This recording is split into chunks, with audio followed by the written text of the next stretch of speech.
I'm scared of them shirts. Them chairs. Thank you, Ken. Yeah, we just got this refrigerator off Lil West. That's the most fucking dope shit. OG, how long you been out here? I was not expecting you to open that motherfucker. I didn't even know that was a fridge, nigga. College refrigerator. Yeah, we that shit like some fly furniture shit with all this shit on top of it. Yeah, that's like, we had to nigga it up. Nah, that was some shit. I've been out here since Thursday. Thursday. Yeah. Thugging. Got what? You fuck with Busta? I love that nigga. I got something for you. That's my motherfucking dude right there, man. I got something for you. What you got for me? I got something for you. A song? What? Busta already got a verse on.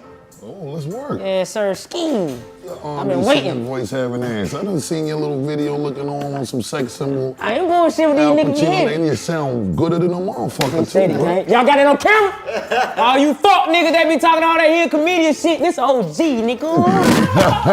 Nigga, spit stamp. I got the stamp. Pow, pow. There it is. Oh. You been had the stamp. Oh, no, low nigga be playing with me on the low bit, dawg. Yeah. I got a shot caller and he gonna tell, y'all. Where they going? Yeah. Ain't no motherfucking game, my nigga. I'ma stay up in my lane, my nigga. I ain't gonna change a damn thing, my nigga. I'ma keep on going, I'ma keep flowing. Whoop, whoop. They go. Oh shit, there they go. Gotta put your seatbelt on, nigga. Start acting right when the police come. These niggas always tripping, man. These niggas some bullshit. Yeah. We got an OG in here, my nigga. Why we ain't getting no speakers? We got a legend. Oh look, You straight? Yeah, I'm straight. Yeah, we don't want to be bringing too much nice shit in here. No, it ain't nice shit. This shit made in 1998. Well, Make sure the phone cut off. My little nephew supposed to be calling me in a minute. Yeah. we in there. What we sound like? Yeah. Everybody good? 1, 2, 1, 2. We good, cat? You get that? Check my mic one time for the get back. Uh-oh. For Did the, you hear that? huh? My nigga. You finna bring that shit back. My nigga. Uh-huh. Keep Gotta it check that mic for the get back. For the get back. Yeah, for Did the you hear get- that? Huh? Did you get that? What? Can you hear that? Yeah. For the get back. Get What back. you say? Flip that. Get that. Karlous. Split that. Let me check my mic. Hello, can you hear me? Let me put my voice up. Get it dearly. Yeah. Got a couple niggas sitting near me. Yeah. And we try to do a yearly. Yeah. Roll up another one. Still smoke the roast because you know I got another one. Yeah. I'm gonna have to smoke the other one. Yeah. Busta Rhymes got another son. Came through this motherfucker chilling. Yeah. Only had one chain on. I thought he was one of the motherfuckers that I seen last time that he had a chain on, but like, no. No. This the new shit. New shit. I'ma chill because you know I ain't gonna do shit. New shit. Yeah. Get my black, get my blue shit. New shit. Yeah. We be chilling on some crew shit. On some cool shit. Nigga on what? That's the new shit. New shit. New shit. We gon' get them. Bought a whole bunch of New York niggas with them. Yeah, they in here. No fear. That's this year. DC. Yeah. Can you hear me? Yeah. Hey, cat. Did you get that? Ooh. Get that. Where they get back? Ooh. Click, clack. When I split that. Ooh. Fuck around, I see your bitch, then I hit that. Ooh. A pussy stank. Get back. Oh, yeah, baby. No, what? You should have kept your mask on. I want to eat the coochie. But the shit smell like booty. Ooh. So I put my mask back up. I said, you know what? Just take a bath. I figure Fuck it what you laid on. I thought you was gonna say I put my mask back up.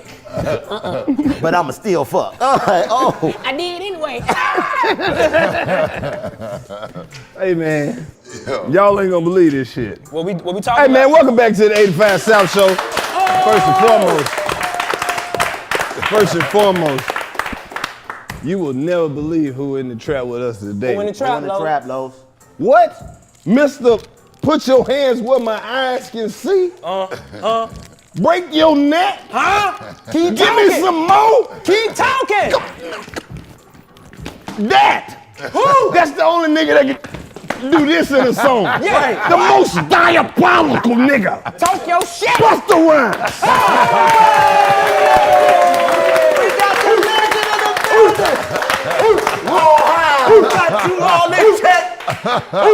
Hold up, before we get started, I gotta do it. I gotta do it. Hold up. Cut that shit. Cut it out. Everywhere I gotta go, everywhere I gotta get it, and I gotta spit it. Oh, no, that ain't it. Listen, you gotta do it. Because I'm feeling like I'm running. I couldn't do it. I gotta get away. Better know that I don't and I won't ever stop because you know I gotta win every day. If you really wanna pop me, just know that you can never flop me. Better know that I can be a little stop me. You ain't never gonna stop me. Every time I come in, nigga, gotta set it, then I gotta go, and then I gotta get it, then I gotta blow, and then I gotta show that any little thing a nigga think to be doing because it doesn't matter because I'm on everything and everything. I gotta do a lot of things to make it clear to a couple niggas that I always win, and then they gotta get it again and again and again. And I be doing it to death and I move a little solid nigga, better call a rep and everybody know my style of niggas know that I'm the best when they come to doing this and I be banging on my chest and I bang in the east and I'm banging in the west. I'm never give you more and I would never give you less. You can hear it in the streets, you can read it in the press. You really wanna know what's next? See the way we on it, we all up in a race and you know we gotta do it, take it to another pace. So we struggling and hustling and sitting and getting it, you know we gotta do it, take it to another place, gotta taste it, and I gotta grab it, and I gotta cut all through this traffic. Just to be at the top of the throne, better know I gotta have it. Yes! Fuck you talking about, Look. You killed that shit. Got the legend in here, nigga. That nigga really started the lyrics. You know how much pussy I got because I can do that? Nigga, I used to do that shit, true story. I used to do that shit in a club in North Carolina called Lotus. They used to cut the motherfucking beat off and just let me rap that shit, and I would rap it every time I was in the club. No. And nigga, what? And what? Legendary. You studied the fuck out them lyrics. Nah, you know that's what I do. Now I'm autistic when it comes to that type of shit. Nigga. OG, He fool. killed that. Oh, nigga, Fool. listen. I'm gonna tell you the moment where I knew. This the moment where I knew I had to know this nigga in real life. I was watching Higher Learning and they had just beat the white dudes up. And that nigga said, yo, nigga, stepmom's gonna be feeling me for like the next 3 birthdays. Type of nigga I need to know in real life. What? Got the motherfucking OG in Man, this what, bitch. man? Busta, thank you so much for, man, gracing the trap with your presence. This is an honor, man. Like, you a legend. You one of the greatest to ever touch a microphone, man. Like, it's an honor to have you in here. That we didn't even got to the status that you will come sit down with niggas like us, man. Thank you, bro. I've been a fan since leaders of the new school. Thank y'all, man. Charlie Brown and Dinko D. The motherfucking right. It's interesting that you acknowledging my bros, man, where it all started from with me, because I believe yesterday was the 27-year anniversary of the second and the last Leaders album. Wow. I'm 28. What? You 28, bro? I'm 28. That shit crazy than a I'm motherfucker. 1 year old, my nigga. That's crazy. Shitting on myself. That shit crazy, That's right? how long you been doing it. Legend, my Thank you, my nigga. Thank you, bro. That shit crazy. Nah, I appreciate y'all, man. Man, what keep you motivated to still do it after all this time, man, and all the accolades and the things you've accomplished? What keep you still motivated to make this music?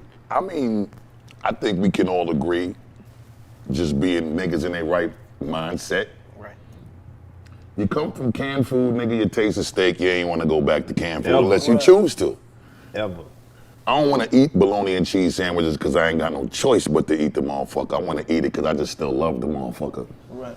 And in my beautiful ass $1 million home, I could still go and get me the potato bread slices, some mayonnaise, and motherfucking beef bologna and some American cheese, slap the shit together and sit in front of motherfucking Cartoon Network and watch some shit that I grew up on, like Tom and Jerry, nigga. What you mean? Right. I think we all that same dude at heart.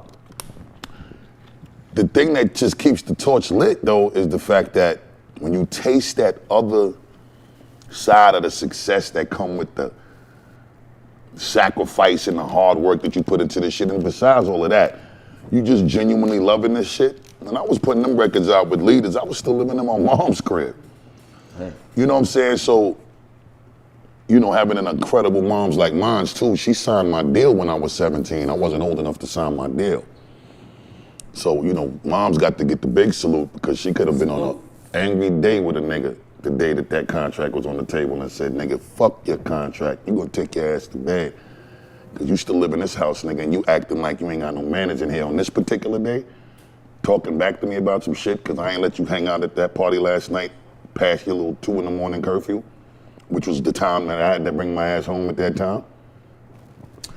And she could have just been on some shit. Y'all would probably never heard of Busta Rhymes ever because maybe that opportunity wouldn't have came around for a nigga again. I'm glad that shit didn't happen. Because who else gonna say shit like phenomenal swing like the ass on a black chick? Nigga, this nigga here. Yo, he know. Oh, we know it. He knows. Listen, man. Like, and I tell you, Los, like, I always been a Busta Rhymes fan, but Los put me on to the, you know, it's always the B-sides that most people don't know and people don't hear. This nigga done put me on some shit. I'm like, nigga, because I always said you had the best beats in hip-hop history. Oh, nigga. thank you, brother. What? That one song that he used just as an interlude that should have been the motherfucking single, though. I'm trying to think of the name of it. Boy, I think it was Just Give It To Him Raw. And you used that as an interlude in like one of them videos. Yeah, I did make a song out of that record. I know, but it wasn't no single. It wasn't no single. Because how I got up on it is I heard the clip. I think it was in a video when you was sitting in the car and you was playing. I was like, what the fuck is that? Yeah. Found that shit on the album. Big up to Mega. Damn, I think Swiss made that beat. Swiss, what's happening? Swiss made that beat. Man, you be up on shit like before it's the shit. Like, I love how you dig into the catalog though, and you know joints. The sketch before Give Me Some More is some of the funniest shit I ever heard on a rap album, because the nigga on there big capping to a bitch, right? He trying to holler at the chick and he like, bitch, do you know how frivolous I am? I got a Hummer that I only drive to my mailbox.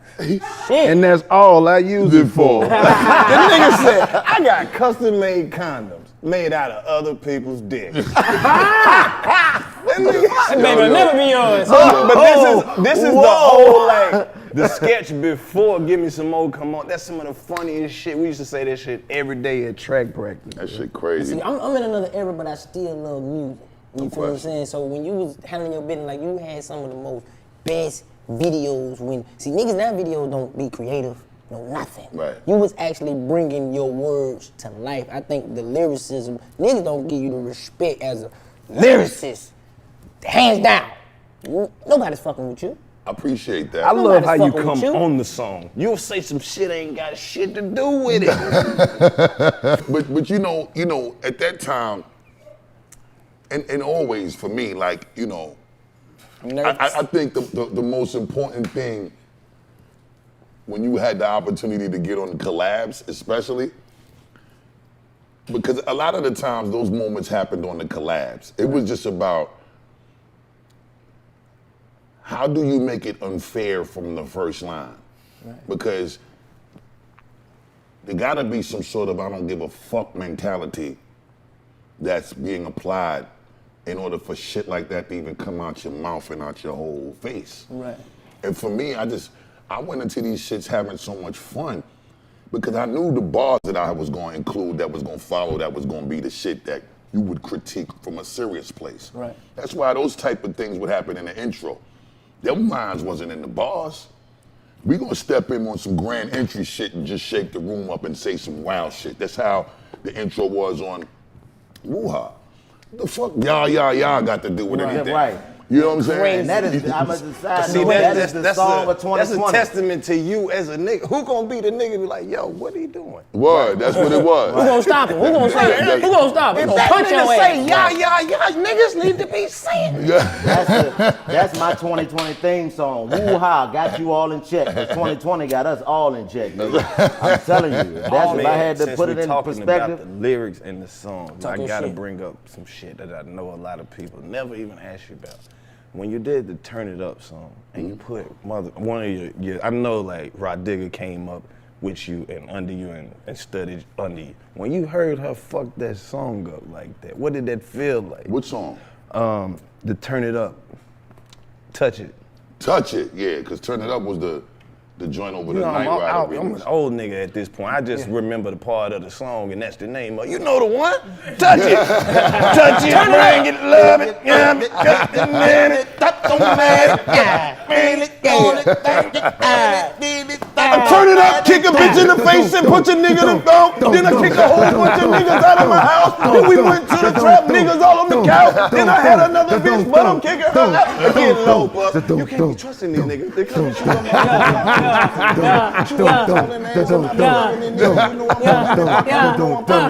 it up and fuck to these bitches that want to punch in their mouth when they come in and suck it and then it all in the house. Nigga, I be in there. I don't have to know the words. I know the feeling. Yes, sir. I know what it feels like. I'm getting on now. Fuck the words. Hell yeah. Rod Digger. Best, bro. The best. She's probably the best female MC bar for bar to me. Wow. Her and Rhapsody and Lauren is my favorite 3 MCs in the female genetic makeup, but I don't like to call them dopest female MCs. I just think they're incredible MCs because I think they fuck dudes up too. I think they violently, not in the literal sense, but when I'm speaking in reference to competition, we not going in there to give you flowers and, be nice. I want a record with you and we could be the best of friends. I don't want no friendship with you until the song is over, motherfucker. We competing. Right. So what I'm saying is, Rod Digger and Rhapsody and Lauren, to me, they pen was dangerous. I think there's a lot of moments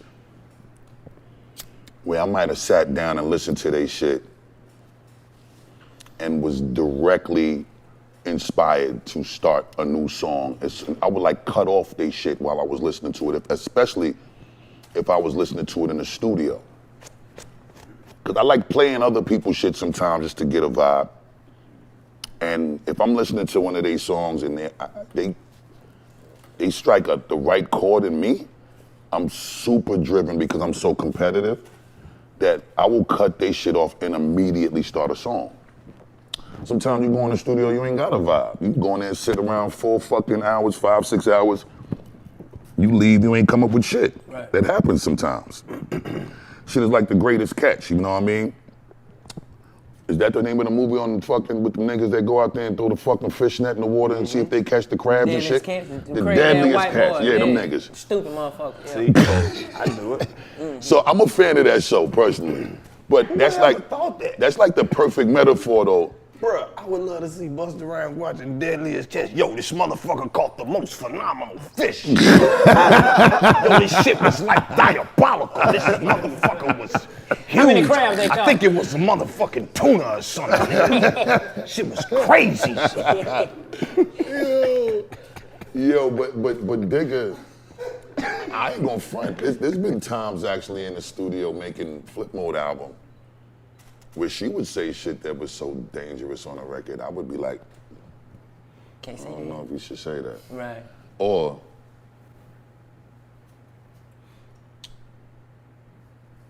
let's finish the song tomorrow.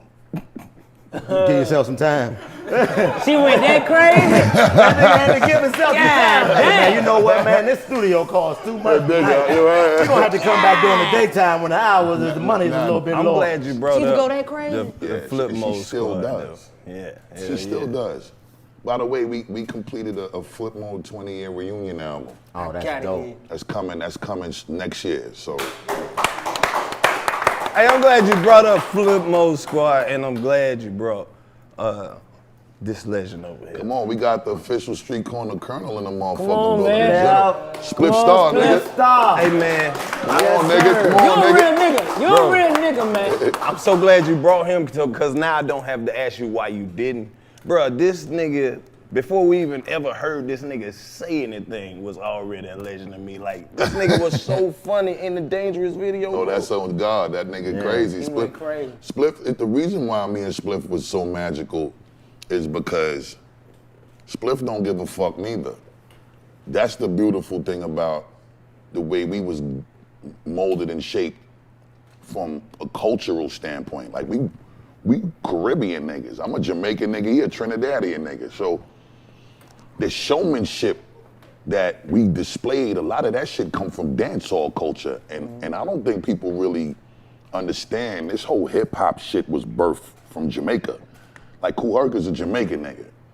You get what I'm saying? The whole concept of having big ass speakers stockpiled on top of each other and playing loud ass music outside, that come from Jamaica. That's dancehall culture. You know what I'm saying? So Kool Herc brought dancehall culture to the US and gave birth to hip hop culture. The only thing that changed was the type of music that was played and how it was played. But the concept is the same. Right. So the thing about dancehall culture is the critics the audience, the way they was raised, it was in a way where, and in particularly, Jamaican people is just a proud people. Like, them niggas is outspoken like a motherfucker. And One of my favorite names. if you make people from Jamaica spend their money and come to a concert, They fuck with you. if they fuck with you, they gonna let you know. If they don't fuck with you, they gonna let you know in a way that you ain't gonna be able to understand, like appreciate, digest, or accept. Yeah, I did comedy at Footprints in New York. Wow, that It's the whole Footprint is crowd legendary. Jamaican. If they like you, they'll just stand there. But if they don't, nigga, you'll think the shit going terrible, but then they just be like, Keep going. you get one of them. All you need is one. It can be from the most random person in the whole room, but there's. How you know you good? Nigga, I would have got low. I would have been doing my shit whispering. So Nah, but if they don't like you, nigga, the orders is loud as fuck. Everybody in the club getting busy. Never OT. What? Yeah, but again, like I was saying, the reason why me and Spliff work so well is because Spliff come from the same thing. Yeah. And you know, when we was shorties and we used to, you know, we cut school, we was going to the hooky parties and we was at the block parties on the block and all of that type of shit. You know, we was studying the dance hall shit, even though we was loving hip hop too. Right. The niggas that we studied was Shabba Ranks and Admiral Bailey and Papa San and Lieutenant Stitchy and Lecturer. These Professor Nuts. These is dudes that was legends in dance hall culture and reggae music and them dudes was the dudes that really taught you. If you would sit back and just look at some of them videotapes and listen to the sound clashes, which was like the battles and shit, and you would see the clashes that the artists would have at like Sting. Sting was like a festival that they did every year. And like Ninja Man would go against anybody and fucking dance hall but the big clash would happen at the end of like the fourth night. It'd be like 4 days straight I'm just dancing. of just wilding out 20, 30, 40,000 people out there not going home and just partying. And those clashes would be so detrimental that some of them just led to violence on the stage. A nigga get his face bust right on stage because the disrespect would be so crazy. But the showmanship, the legs kicking all over the place, niggas jumping around the fucking place, you swinging your fucking hand, you all of that shit. Yeah. While dudes in hip hop thought it was cool to just walk around with your chain on and you just hold your Johnson and you think you too cool to really do some shit that seem a little outside of the norm. Right. Me and Spliff would look at niggas and just laugh because we knew we was gonna come up there and mop the floor with their ass. Because when we get up there, we gonna do all of this extraterrestrial shit with all this other dynamite stick energy and fuck niggas up. Right. And that's what was the cheat code all the time.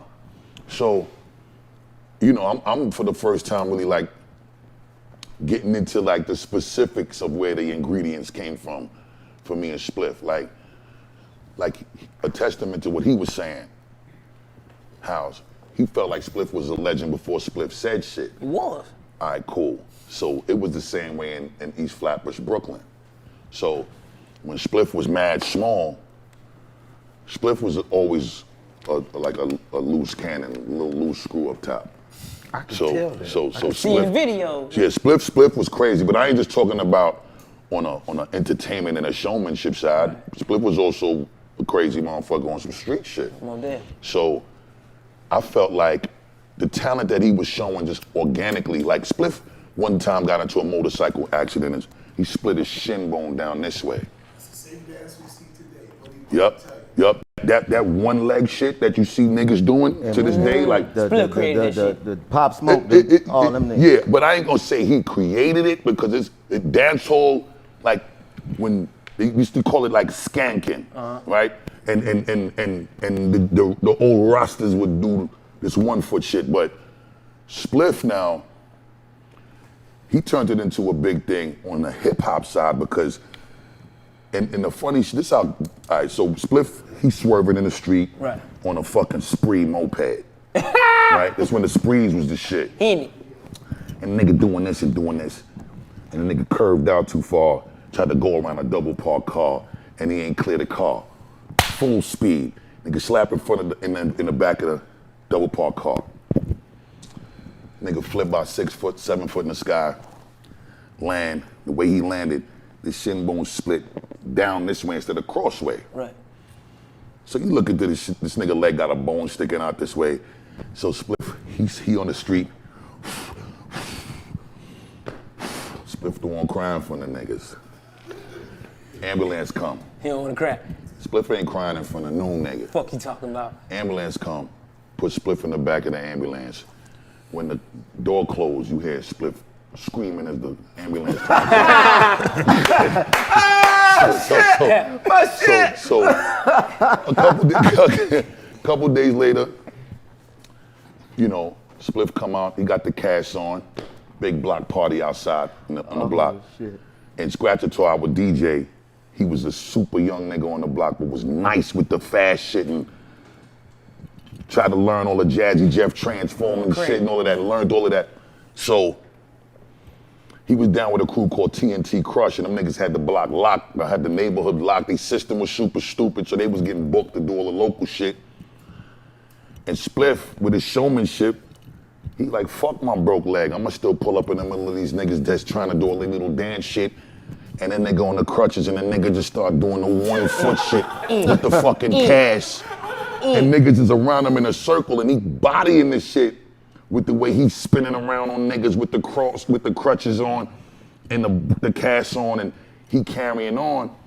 And I seen this shit and I was like, this nigga's incredible. At the time, I'm back and forth between Brooklyn and Long Island. Right. I'm fucking with Leaders. And when Leaders broke up, I always was like, I'm gonna need, because I was so used to the group and the group support system on stage, yeah. I was like, all right, I'm gonna do this solo shit, but I'm gonna need to figure this out, and I'm gonna get that down to fuck with me and just follow my lead, because I know what I wanna do. Spliff at the time was still in the street. It's even before I was able to buy my own V. I come to Brooklyn, Spliff all the time. He was getting his money in the street and was still getting into trouble in the street. In and out of jail, all type of shit. Got shot a couple times. But I was seeing this talent and I was just like, I hope that I could get or garnish enough success to save this man's life, because I knew bro since I was 7. And now I'm in a position where I got a deal and this might be the only way to save bro. He was willing to listen though. That's all that matters. Say that one more time. That nigga was willing to listen. You know what I'm saying? That was the most important part. And he was listening at a time when he was already getting his own money. Because he was giving me rides to the studio. Right. You know what I'm saying? Like when I needed to get to the studio, he was my whip. You know what I'm saying? One time we going to the studio, nigga had the gray 325 or the blue one. Was it the blue one? The blue 3. All right, so we riding to the stool. You ain't bullshit. Bang! We get into a wild car accident. Nigga left the shit right there. We break out. The next day, nigga pulled up in a gray one. Fuck you talking about? You need a ride to the studio today, nigga? Hell no, nigga, not after last night. I'm straight. Train. I'm good, nigga. I'm hopping in, nigga. You ain't catching no train, no. Nigga, them rats. I'm getting in that car. Nigga, them rats will bite you. But that's my brother on a whole nother level when it comes to just, and he's my elder. He's a year older than me. But it's a beautiful thing when, you know, motherfuckers could respect each other enough to still be able to say, all right, you know what, Bus? If this was the street shit, you would have to listen to me. Right. Yeah. But this music shit, I'ma listen to you. I ain't always got to be you the know driver. what I'm saying? You know what I mean? Sometimes you sit in the passenger seat and let the person who know how to drive this road drive it. You know what I mean? Like, but you say you saw that in him and was able to recognize his talent. When did you recognize it in yourself? Like, when did you write that rhyme that let you know I'm nice? I didn't realize that I was dope Cause I just always believed that I was gonna be the dopest, period. That was just the determination and a divine that I was claiming. Right. But I knew what I wanted to do when I was around, I'd say about 7, 8 years old. I was being babysitted by a Panamanian woman by the name of Aunt Mitzi. She had a son named Alfonso. My mom's was working nights. And Alfonso used to do graffiti like how you see the shit in the Wild Style movie. This nigga would leave the crib like 2 in the morning and go bomb subways, like for real. And he would create his pieces of art that he was going to spray paint on the subway in this little black book. Mm-hmm. And the nigga used to make these motherfucking, you know the markers that got the thick ass tip on them? Mm-hmm. And them gray motherfuckers. Yeah, but he was home making them shits with shoe polish bottles and chalkboard eraser. So like, you know the chalkboard eraser from elementary school, they were like felt strips. Right. That was together. The nigga would rip one of the felt strips off and then the nigga would bend it and he would stick the shit inside the shoe polish. He would empty some of the shoe polish, stick it in the shoe polish, put the top back on, screw it down, shake it up. The shoe polish became the ink to the marker. Right. This nigga was a genius. Right. Genius. Nigga go to the subway and was bombing the subways with the marker and the tip of the marker would be like this thick. So like the thicker the tip, the iller the fucking tag was that you put up. Right. Then the nigga would bring his bag of spray paint cans. The nigga had his mask on like it was COVID back then, because you know the spray it'll fuck you up. Fuck you up, right. And these niggas would be out there, him and like 2 other dudes, they would go in like a little crew and these niggas would bomb subways and just put the most incredible shit up. But at 2 in the morning when he would leave, I was too young to go with him. I understood exactly what he was doing. I was in tune with all types of shit. Right. But they had an old school underground hip hop station. I ain't gonna front, I wasn't like 7 or 8. I would say I was like 9 or 10. This underground hip hop station, WHBI 105.9. Red Alert, the Supreme Team who made Buffalo Gals. 2 Buffalo Gals go around the outside. Around the out, them niggas, the guards was called the Supreme Team who made that song with Malcolm McLaren, who was an artist from Europe, became a classic in hip hop. They had a time slot on this underground radio station. Africa Islam was a part of the Zulu Nation under Africa Bambaataa. The Awesome Two, Teddy Ted, and Special K. So what they would do was they would get on the radio from like 2 in the morning to 5 in the morning. Mm-hmm. A lot of niggas wasn't in tune with that station or the time they was getting on. These niggas used to play the live battles from some of the founders and the pioneers and the architects of this rap shit, like Kumo D would battle Busy B. That legendary battle, you know about that battle. Yes, sir. Cold Crush Brothers, which is who leaders model their whole shit behind, against the Foursome D's, who ended up putting records out commercially as a singing group, but them niggas was MCs first. Right. So they would play these live battles on the radio that was happening in Harlem World and these different underground clubs throughout the city, and we was making pause tapes. So, you know, when the radio personality talked, depending on which one of them time slot it was that they were spinning, you recording these battles and shit, and when they talk, you pause the tape, you rewind it a little bit to right where they start talking, you wait till they finish, and then you unpause the tape to keep recording. So it seemed like you was actually at the fucking battle, and you ain't get it off the radio. I used to go to school with them tapes and front the niggas. My little young ass snuck up in the club, nigga. I got the live Kumo D and Busy B battle, you bitch ass nigga. Yeah. How about this, motherfucker? You want a copy, nigga? $5. $5. And I was hustling these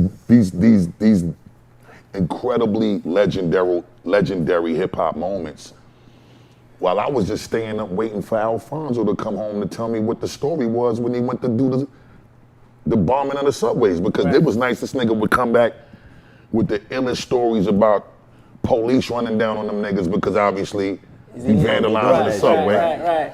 And these niggas would come back to the crib and just had these stories, and sometimes his homies would come with him. Right. And these niggas would sit there and they talking they shit, and I'm sitting there as a little nigga and I'm listening to these niggas, and I just was like, yo, this is really hip hop in my face. You know what I'm saying? And I'm listening to the battles, and I'm like, I want to rap. I'm looking at this nigga taking pictures of the fucking graffiti pieces when they was finished and how ill they look. I'm like, I want to do graffiti. Right.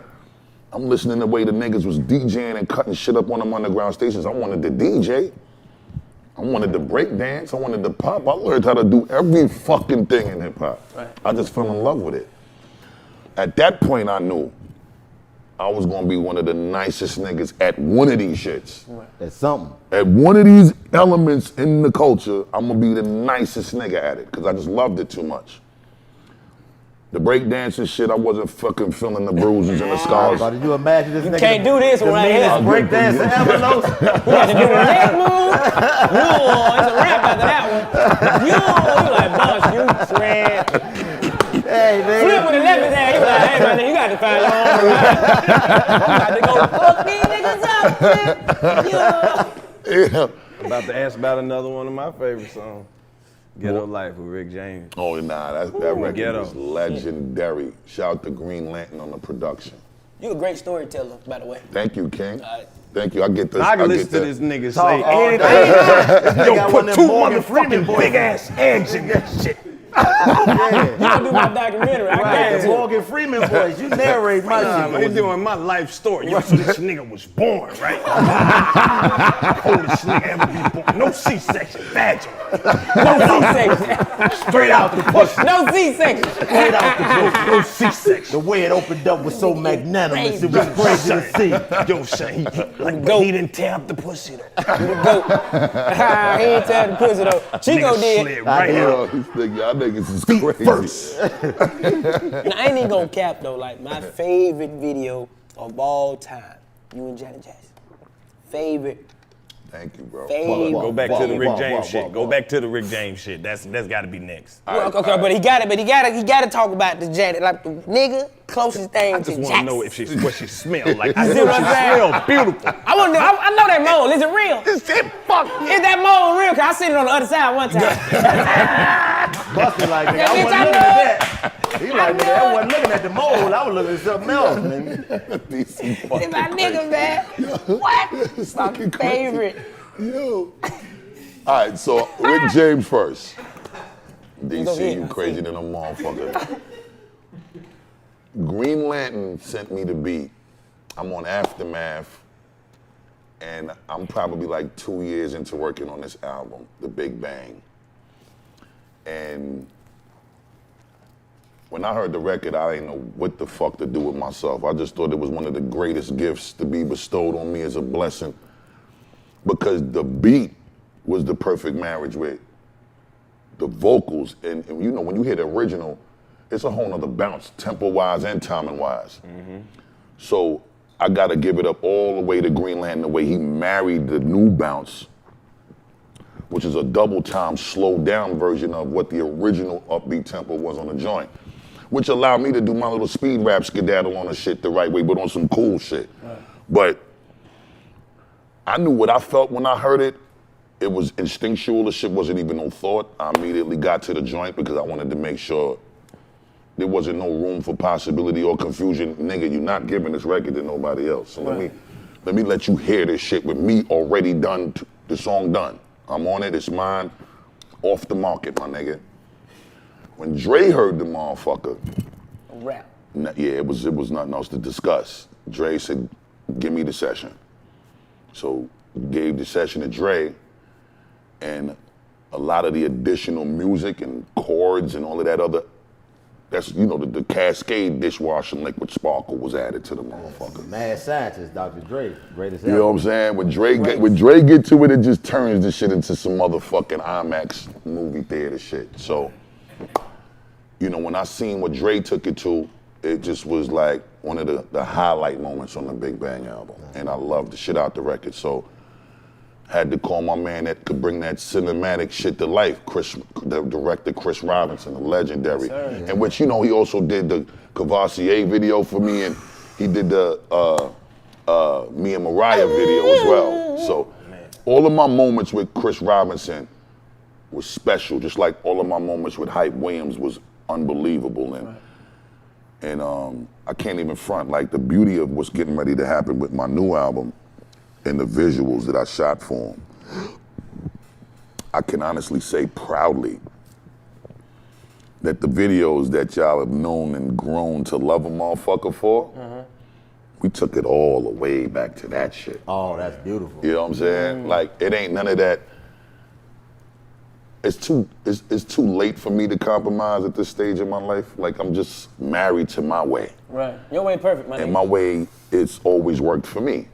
And I ain't trying to fix shit that ain't broke. Right. So I mean, we grew up on all your shit. Like, it's moments that are pinpointed in our life with Busta Rhymes. Thank songs you, and King. shit like that. And it's like, just know that you're appreciated for all your creativity and individuality. Gotta give you flowers right We here, gonna brother. always fuck with you because we know you ain't gonna be sounding like nothing else. Oh, You man, know, that's- like I said, thank you're you. gonna give us those moments that, you know, jump out and kick you in your ass. thank you, So what King. made you knew like Appreciate you was it. a like fast rapper? Like you don't change your shit, you just adjust to the beat. And what made niggas think they can I'm like, who you the GOAT, my nigga? You don't rap like nothing, you rap like Busta, and Busta is you bustin'. Thank you, King. So what made you knew like I can't rap that slow, man? Y'all that shit, I can't do it. Well, to be honest with you, going back to the dancehall culture, like I was telling you, there's two artists that I first ever seen do the million words in one sentence in like 2 seconds. Right. This one artist named Papa San and this other artist named Lieutenant Stitchy. Them two dudes was so fucking crazy. I think back in '86, they did a Sting, which again is that festival. The festival, the fourth day. Yeah. They did the fourth day in '86 as a clash against each other, battle against each other. And it's different then than it is now, because now niggas will get up there and they get so flagrantly disrespectful. Niggas is getting their head bust on stage. But them dudes, they would actually rehearse their battles. You know what I'm saying? Like they would do shit, one motherfucker do a speed rap, the next motherfucker do a speed rap, then they'll come in together and have a verse together that they saying the same shit, line for line, word for word, just to see who gonna keep up with each other or who gonna fuck up and get a word off and mess up from the shit in front of 20, 30,000, 40,000. So it was a collective effort, even though they was battling and display skill set and how sharp one motherfucker was over the other. But I saw that shit one day on one of them hooky party days, cutting school. And I was in such amazement looking at this shit, I just wanted to do it too. And at that time, I wasn't hearing no rappers do it. No MCs wasn't doing it. I have to say, the only people that was fucking with it on some rap shit was the Originators. And the Originators was the crew that Hov was down with after Jazzo. You know what I'm saying? When they did the Hawaiian Sophie joint. They was on their speed rap shit. Das Effects too, would you say Das? Das Effects is way after that. Jay-Z Way was on after his that, speed okay. rap shit too? Jay-Z He was on that started shit out on then. it. Yeah, he started out. He with started that. out with that. He rapped with fast on what song is that? Hawaiian Can I Get Her? He Yeah, rapped. yeah. Yeah, he rapped. Yeah, but Hov was on that shit really early. Like he was on it before niggas was actually commercially putting records out, just from the crew he came from. And he was making records with them. I don't think he was actually one of the originators. He was just, they all fucked with each other just being Brooklyn. And Hov was always kind of moving on his own shit, but you know, at the time, again, my first influence was Lieutenant Stitchy, Papa San, and then me and Hov ended up going to school together, and Biggie. And Hov was on that shit with the Originators. In the process of me trying to get my shit together with it, me and Hov ended up having a battle. Yeah, I heard about this legendary battle. Yeah. I ain't never heard it from You got to break that one down. Wait, whoa. Shit. I thought we was about to talk about Janet Jackson, but since you brought it I want you to up. talk about Janet, but I want to know who Man, who's like out. But bullshit. Like I'm a lead up to that because ultimately Hov got the best of the battle in that moment because I was just starting to figure out how to master my fascination with the speed rap. He was already on it. When? Yeah, he was already putting shit out, doing it at a incredible level of skill set, and was displaying that shit like he was just water spilling all over the place, just taking shape and form and however way he felt like it, because he had already been practicing. He been on his shit with it, you know what I'm saying? Me now at that point, with my competitive ass, you know, I always wanted to have my rematch, you know what I'm saying?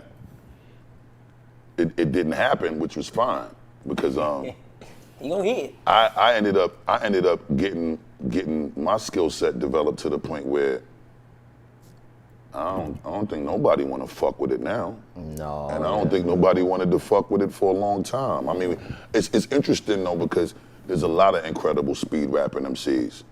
Twister. I was Bone the Thugs. two. They're the only two I feel like they can fuck with you. I'm gonna be honest though, Tech Nine a dangerous motherfucker too now. kind of like the godfather. I don't think. Tech Nine, that's. OG, I fuck with you. I don't think we fuck with Tech Nine like that. I mean, you know, you gotta go and do your homework, Playboy. Tell me something. Tell me something. Nigga. You know? I know Tech Nine too though. Tell me something. I was trying to warn you. This ain't. I'm gonna be honest with you, beloved. I don't know what record you heard me get on with an MC and got my ass whooped. Oh no, I ain't saying you the GOAT. Take a L, That's real. whatever That's you want to New York call shit. it. My That ass was serious. whooped. Take a L, lose. I don't care who it was with. You can get back to me on that after you do that homework. No, I ain't saying on no record a nigga bodied you. But you said that. Ever. What you just said about this? No, I didn't you tweet took you it the wrong. No, You took it wrong. I didn't take anything on. Every record you got on, you was the GOAT. No, King, but you I was said a just nigga saying. named Tech Nine. Okay, yeah. When he come to rapping real fast, Right. he might get you. Okay, see, That's it. and I understood. That's it. I understood you perfectly. No definitely. Tech Nine is my brother. No doubt. There was absolutely not too many that could fuck with him. But I think if you speak to Tech Nine directly about what you just said, rightfully so, he's supposed to believe that he's the nicest. On the records that we've got on together, though. I ain't never heard that. Okay, see, that's what I'm getting ready to tell you. You might need to go visit Worldwide Chopper. Damn. You might need to go and listen to that Sound like a record. gangsta ass amusement park. Worldwide chopper. It's Worldwide Choppers. Greg go ride the AK, nigga. That's bad as fuck, bro. You gotta excuse me, OG. I grew up listening to gospel. I got a question. I'm on bullshit. All that. Yeah, she going crazy. Speaking on that, speaking on rapping with other people, some of my favorite albums that you was on that a lot of people might not know is them Violator albums. Oh, absolutely. Them Violator albums. Rest in peace to Chris Lighty. Yes, sir. We love you. We miss you, Ken. But it was so many The logo MCs. for that Violator. Oh man, thank you, my brother. Like it was so many MCs on them Violator albums. Like, what type of motivation did it give you to be amongst all of them great MCs like that? Because you know you had LLU. I mean, it was crazy. So when you went in the studio and heard them verses from all of them guys, like, how did that motivate you to push yourself to become a better MC? Before the Violator albums, I was fans of them dudes that ended up coming to Violator. LL is the reason I wrote my first rhyme. LL. My very first rhyme I wrote, I was 12. The name of that shit was called Pulse Rate. LL made me write my rhyme. That shit had all type of big fucking words because that's the way he used to rhyme. Right. Back then it was cool to sound like a hard, smart nigga. And being intelligent was a cool fucking thing. Yeah, because his raps was flawed. You know what I'm saying? And niggas ain't cursing in their records. They was busting your ass and wasn't even cursing on their shit. I eliminate punks, cut them up in chunks. You know what I'm saying? So neatly. Fucking you up and wasn't even cursing. So it was like some fly shit to me. And You know, it was everything. It was the whole embodiment. He was hip hop when you just looked at the motherfucker. No rapper can rap. The White Kangos. man I take a muscle bound man and put his face It's in the sand. Oh, mafioso. Like, yeah, nigga, that shit. You know what I'm saying? amazing. And that shit talk that he had, it just, I believed everything he said. You know what I'm saying? Like, them niggas made you believe it. So it was just me watching this shit and just being the dude that took all of their pictures from the Word Up magazines and the Black Beat magazines, and I was just hanging on my favorite niggas on my wall, Rakim and Slick Rick and LL and Chuck D and Public Enemy. All them niggas was on my wall. Run DMC, Fat Boys, every one of them was on my wall. I wake up and I just be in my room looking at these niggas every day. Go to C. Brown crib from Leaders of the New School. His room was the same way. And we be in them niggas, we be in Brown room when we was writing the Leader songs. Most of the Leader songs we wrote was in Charlie Brown room in his crib because his room just had every nigga you wanted to be like on the wall. So you just look at these niggas, a hip hop mural and museum of niggas. So being a fan of them before it made it even more incredible when we all ended up on the same team in the same clique. Because now we like the fucking Avengers, nigga. Right. Violator was the Avengers in hip hop. Right. And there wasn't no clique, whether it was a group of MCs that was signed to a label like Rockefeller or Rough Rider, Death Row. There wasn't no management company like Violator neither. And it was just something else going on because Violator started, it was given birth to after Rush Management ended. Chris Lighty was a management rep at Rush Management. So under Leo Cohen and Russell Simmons, when they had Rush Management and Def Jam at the same time, they was managing a lot of the shit they had signed to Def Jam.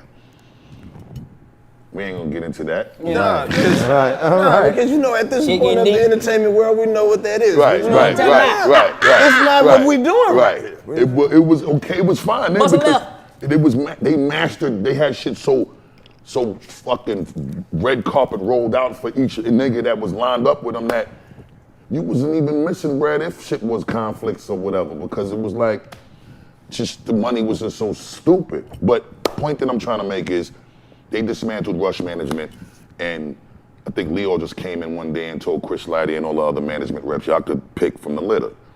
Take whatever y'all favorite acts are and go start y'all own shit. Do what y'all want. So Chris took Leaders, Tribe, De La, Jungle Brothers. Started Violator. De La left, Tribe left, Jungle Brothers left, Leaders broke up. I stayed with Chris. So he was all that I knew. So it wasn't like I even was comfortable enough gambling, fucking with somebody else. I ain't know nobody else like that. And I wasn't comfortable with nobody else like that besides Chuck D and Hank Shockley. That's who gave birth to me. I got my name, Busta Rhymes from them niggas, and Leaders of the New School came from Chuck. Chuck gave me my name, Chuck gave Leaders our name, but he wasn't trying to manage nobody. So I still needed Chris. Now, I was the only Violator artist. Woo-Ha come out, gold in 4 weeks, platinum in 8 weeks. The Coming First album come out in '96, gold in 6 weeks, platinum in 2 months. Niggas is looking at this shit after everybody was questioning whether or not. Niggas is, and then at this point, the whole question was, you know, all this nigga Busta Rhymes be doing on records is screaming and with this rah-rah, the Dungeon Dragon shit all the motherfucking time. Do we want to hear a whole album of this nigga doing that? Nah, that nigga had a whole bunch of shit in his albums. I'm telling you, rap. But this is before the album came. This is how niggas was talking. Right.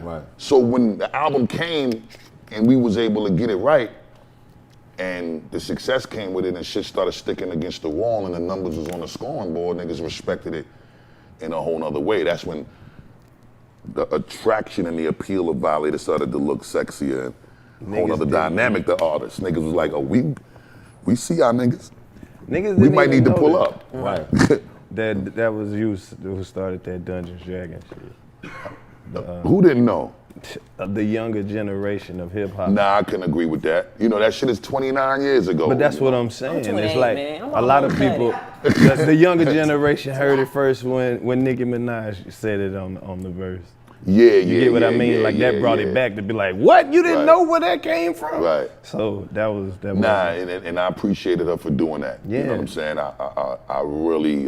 She the GOAT too. I appreciated that record, and I actually got on a remix of that record. It never officially became a remix, but I sent her the verse, and she fucked with it, and she actually brought me out at the Hammerstein Ballroom in New York one time to do that verse live at a show that she had one time, and I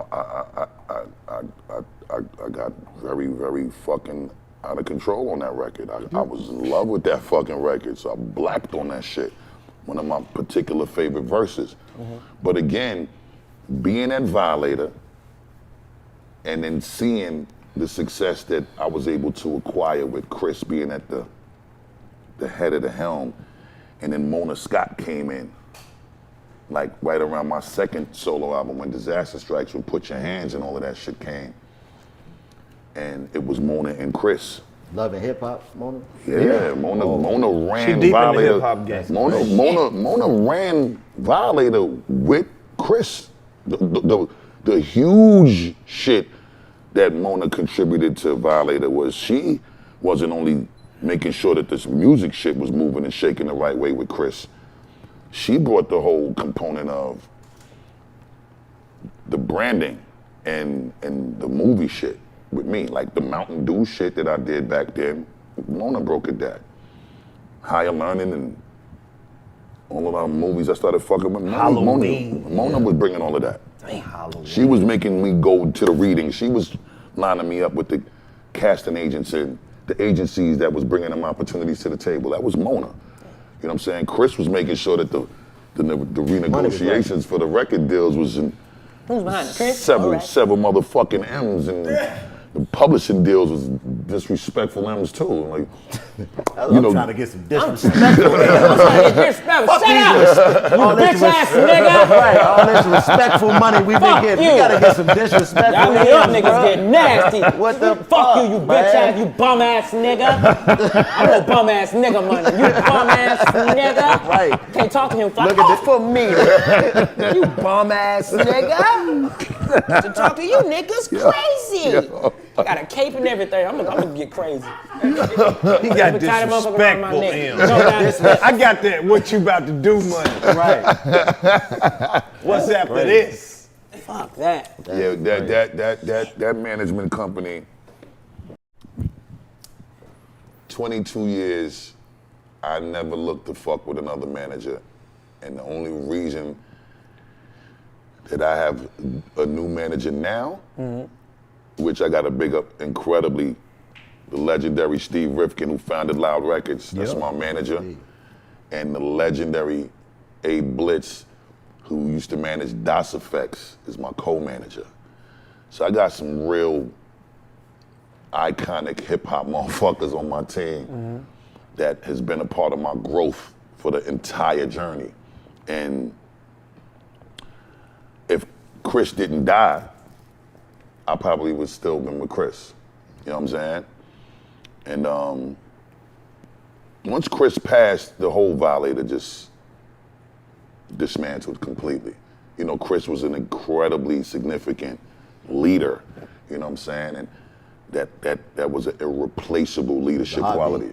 You know what I mean? He was the heartbeat, he was the veins, he was the whole shit.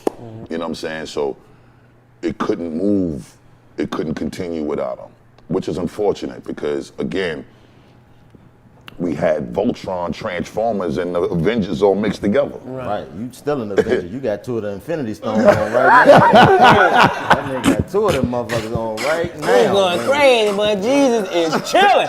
Yeah. 2 of the Infinity Stones. I've been looking like this nigga got on emeralds and rubies. He's going crazy. Somebody called Captain Planet in this motherfucker. You lift them up to the sky. We got to backtrack. We didn't even get to go to the Come on, the mole, man. Come on.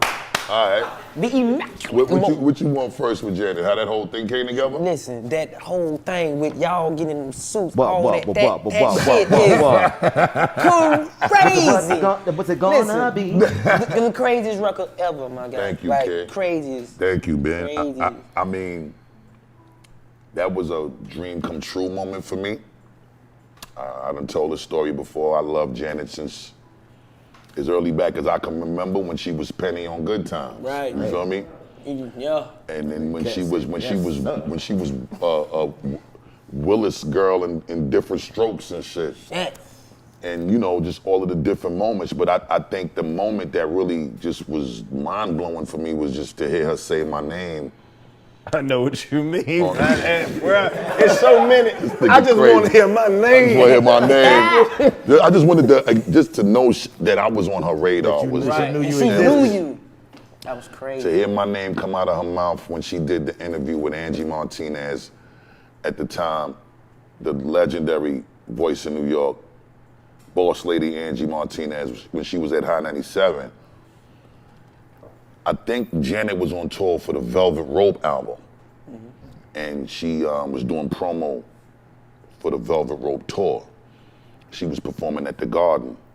So she went and did an interview with Angie Martinez.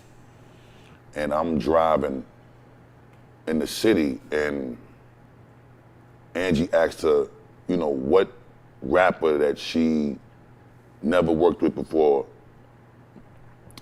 that she's interested to work with, because she had never collabed with a rapper at this point in time outside of Heavy D. Okay. She had already did shit with Heavy D. So after the Heavy D collabs, she ain't really messed with no rappers for a long period of time. And I guess Angie, you know, thought that was interesting, so she asked her, and then she just said, I would like to work with Busta Rhymes. And she ain't say no other rapper's name. That fucked me up so crazy. I pulled over because I knew I was gonna do something wrong. No, you gotta call somebody. Nigga, I did. I did, my nigga. What? Controversy would have came up. Nigga, I called Mona immediately, and I was like, Mona, I just heard Janet say my name on the radio. That's crazy. I need you to get in touch with Janet and tell Janet that I have a song for ready to go immediately. Now. Drop my blunt. Shit sounded so good. I ain't have no song though. Just had it. It was the flex game. It's the flex game. Nigga was capping. I was I will. super capping. I will. I ain't have no song, but I wasn't losing this moment. Fuck that. So Mona got in touch with Janet's peoples, and then they worked it out for us to get on the phone. I was nervous than a motherfucker at the time, because I didn't want to say nothing wrong that was gonna ruin the opportunity. Kept it short and sweet, and immediately got to trying to find the fucking song. So we ended up finding a record, and the young lady that wrote the hook to the beat, she killed it. Killed it. And then at that point, I said, all right, let me do this little speed rap dance to this shit real quick and get this ref over to Janet so she can hear the song. Did that, got the song to the queen. She heard the joint. The feedback was amazing. Now it was time to book the studio session. Right. Booked the studio session. She chose the studio, because you know, obviously, shit got to be on Obama levels for her to pull up. Security had to come and advance the whole situation and make sure it was appropriate for her to walk into that space. Ooh. Did the research on what kind of flowers she liked, what kind of candles she liked. What kind of nigga she like? What kind of fragrance she liked. Had it in the room for her. Had everything lined up. Right. Then we get to the studio, and she came a little bit after I got there. And when she got there, when I heard she was there, I left out the room because I had another room so I could finish my raps. Mm-hmm. And I knew she needed to record, so I didn't want to be in there not being productive while she was laying her verses, stacking her vocals and all of that. So I said, I'm gonna go in another room. I could just get to my shit, so as soon as she's ready and she says she done, I could be done. So come in there, I say hello to her, we greet, hug, singing her praise real quick. I got the fuck up out of there fast. I don't wanna fuck up the vibe, no nothing, Fucking gang. up I nothing. feel it. And I'm just trying to keep my mouth shut because niggas don't know this is happening. Right. You know what I'm saying? So I'm going through some shit because it's like, You know what you finna do. nigga, I want to tell every motherfucking body, but niggas can't say nothing. Luckily, it wasn't no Instagram, nigga. Got the You whole was live. It wasn't none of that. What, nigga? What? What's up, my nigga? You bum ass nigga. Disrespectful. Say it, Janet. Say it. You bum ass niggas. I call y'all back. Fuck you, man. Ooh, these niggas. I'm finna fuck them out. What? Yo. This nigga DC is crazy. Janet blazed the shit out the record incredibly. You did. Thank you so much, Janet. To this day, I'm forever grateful. Yeah. You killed that. You killed it. One of my favorite records to listen to all time. Record get done. Now we gotta come with the crazy video. I'm a movie buff, so I'm watching Terminator 2. And I'm seeing a liquid robot moving all over the place and shit. And I'm like, this is the illest shit ever. If I could pull this off, cause you know, Put Your Hands Where My Eyes Could See Is Coming to America.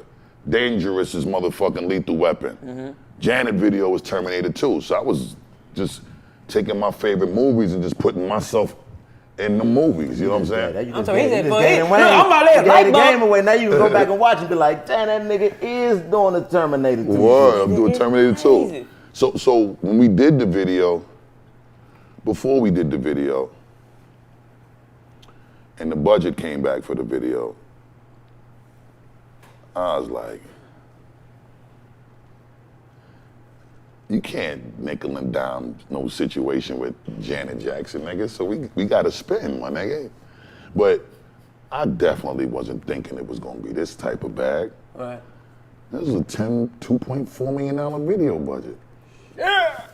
So at that time, Disrespectful. it was just, Now niggas getting 2,500. If that. now that's real shit. If that. We gonna go to the gas station, buy some white tees, and let these niggas stand in the living room Nigga, I'm and gonna jump buy the around. camera, you press record, you bum ass nigga. 3 scenes, in the house, on the porch, and in the yard. Whole video. Word. But yeah, 2.4 million for the video. The production that was built, all of that silver room shit with the walls moving in when I was doing all of the little robot shit while I was performing.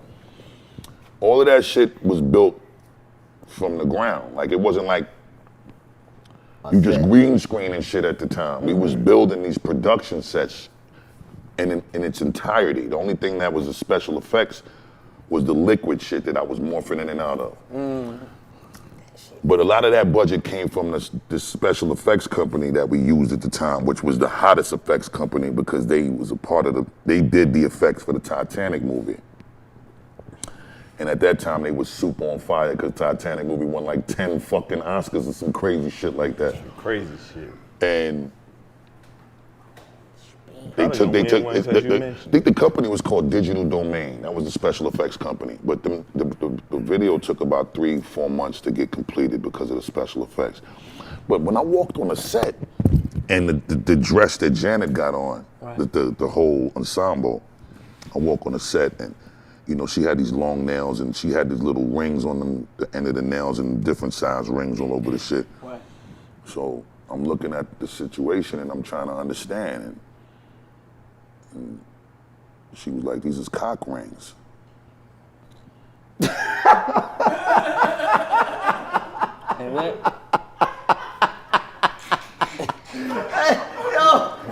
the fuck, man? You should have laid into that, my nigga. Nah, my nigga, I'm just, cock rings. nigga, she said this to me and I was just like, wow, all right. So what the fuck are they? What's cock rings? Cock rings, nigga. Dick rings? Yeah, dick rings. Yeah, nigga, stop talking that talk while I'm on this set, man. I just wanted to say it one time just so I can put it out there. I ain't know. No, but I ain't know neither. I'm like, these belong on you. Oh! Nigga, I said the same shit. I was trying to understand. I was confused. But see, the song was about, making each other wet dreams, Right. all of that shit. So it's some sexual shit. But I didn't know she was gonna go to this extreme with the fit and the wardrobe. But when she explained all of that, and then we saw the designer dude when the outfit was done, because the dude who created it, he took that shit home. He took it back. Right. You know what I'm saying? Like, even though we had to pay to make it, nigga, I still own this. I'm taking this outfit back home. Fuck what you talking about. You can keep all your other shit. This design is legend, though. And we respected it, but Janet she just put me in a whole nother mindset when she said that's what it was. So, and then her willingness to interact with me in front of the camera the way she did, it was really like some Better than me. beautiful After that, shit. I went and put a condom on like, I bet, nigga, what you gonna be, nigga? I was like, just don't touch my face with the motherfucker. Latex. Yo. I bet when Busta Rhymes left that set, they were like, man, what the fuck we supposed to do with these moving ass walls? We left all that shit. I ain't seen where we gonna put that. But at the end of the day, the shit turned out so magical, bro, that I don't know if I ever felt that. That magic again. I don't know if I felt it like that. That was that, I've done some incredible records with some of the most prestigious, iconic queens to ever do it in this music shit. Me and Mary J, and we got a bunch of collabs. I was blessed and honored to be rocking with her since her first album, 411. And she put me on that, and Missy and Mariah, you know what I'm saying? Big up to Janae too, they was on my first album. Not slighting nothing from none of these beautiful queens, and I'm gonna continue to make iconic moments with them moving forward. So it ain't a remix without you on that bitch, bro. Oh nah, Especially the long remix where it be a lot of niggas. You You gotta be on all I'm of gonna them. wait to that part. The rest of them niggas, I don't even care. When is Busta coming out? Nah, thank you, bro. But it's throughout the 29 years of doing this, man. It's been so many legendary moments, man. We gonna probably need a 2, 3, 4 part series with this interview because it's just so much golden moments to share. You know what I'm saying? The Janet shit was incredible too. But then it's like, shit, man, I'm the first rap dude Stevie Wonder collabed with on the Big Bang album. Dang. You know what I'm saying?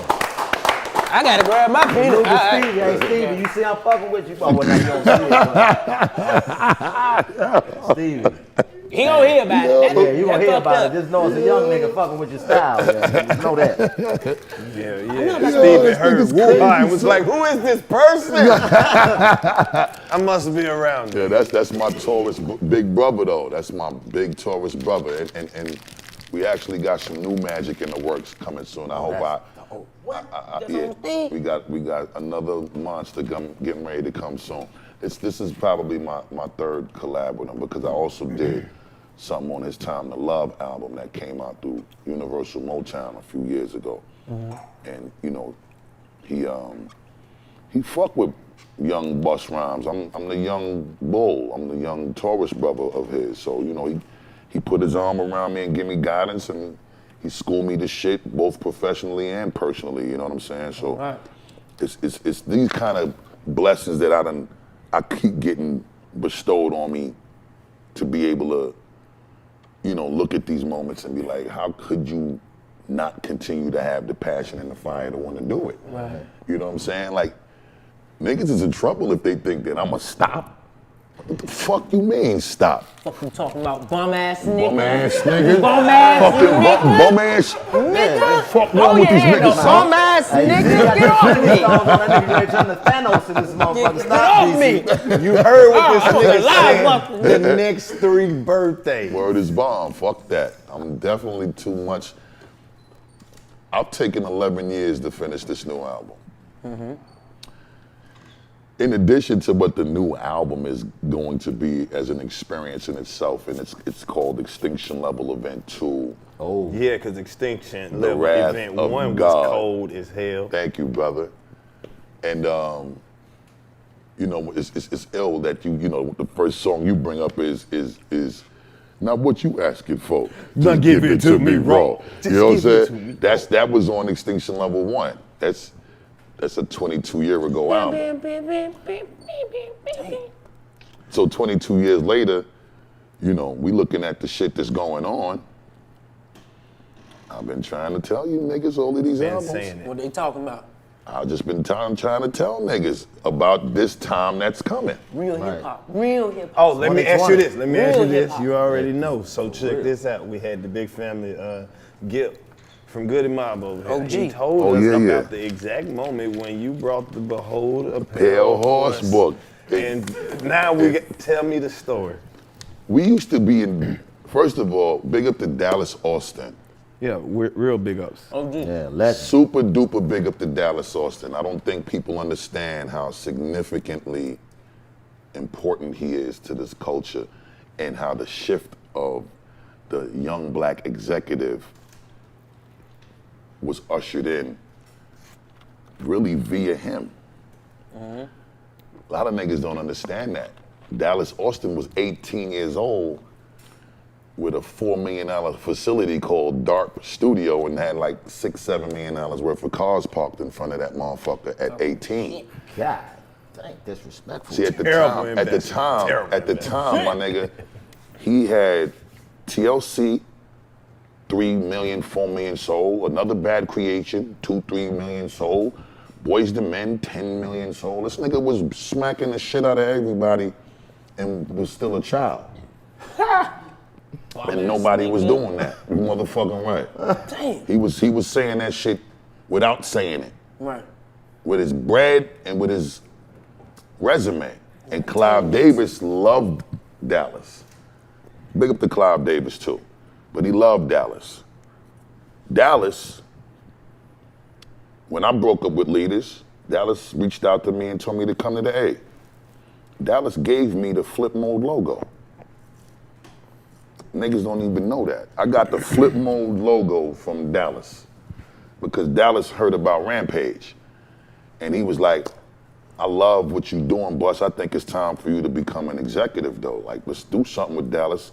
I mean, with Rampage, I'm gonna sign you to give you a production deal through Rowdy. You just start like your little label shit and let's put out Rampage. So I was like, I'm fucking with everything you talking about.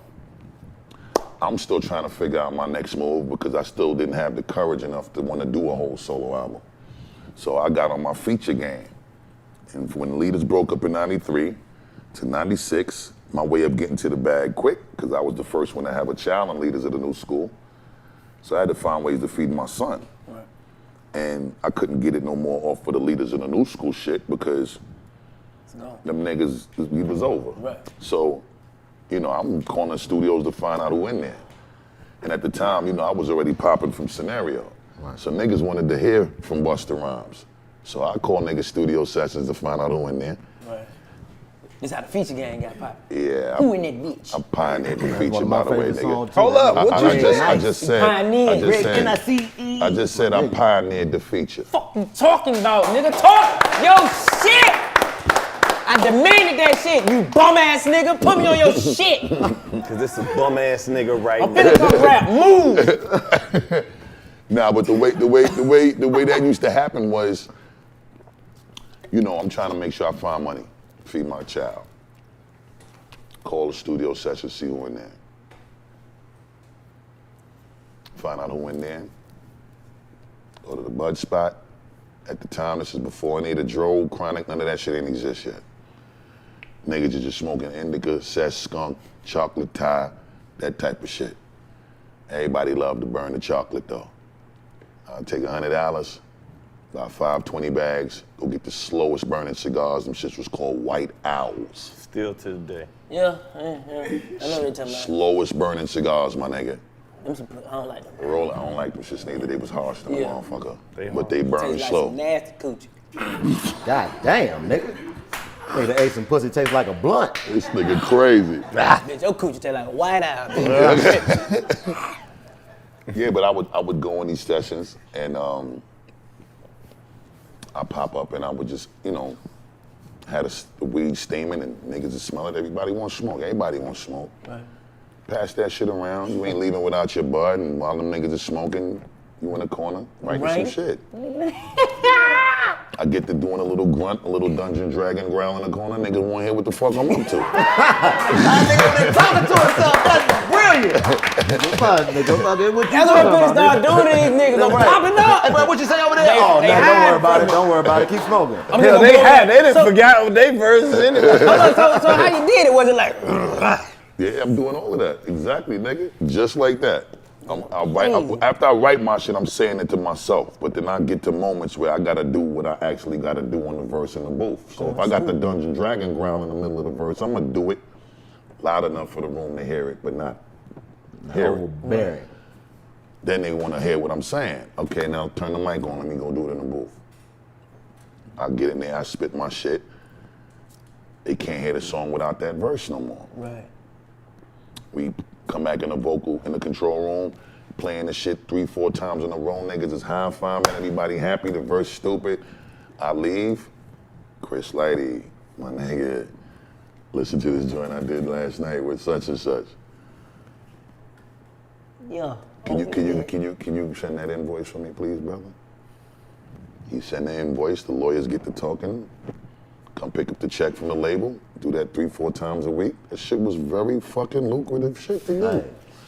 And I ain't have to split it with no crew. And I didn't have to recoup it from no budget. It was just my money for my motherfucking work that I was putting in, just beating the pavement and grinding.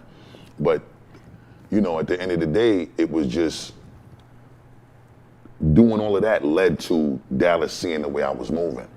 And he was just like, nigga, you on some shit. While you hot and got this momentum, let's put out an artist, but it's yours. I come out here, come to the Rowdy office. I needed a company name, and I just went back to Scenario Remix, and I was like, open up your mouth if you want the food to get rude, flip mode, cause I'm in the mood, Yeah, man, that's how it goes. Body get broke up, blood coming out the nose, give me your Band-Aid. So I said flip mode in that verse. So I said, I'm gonna take flip mode as the company name.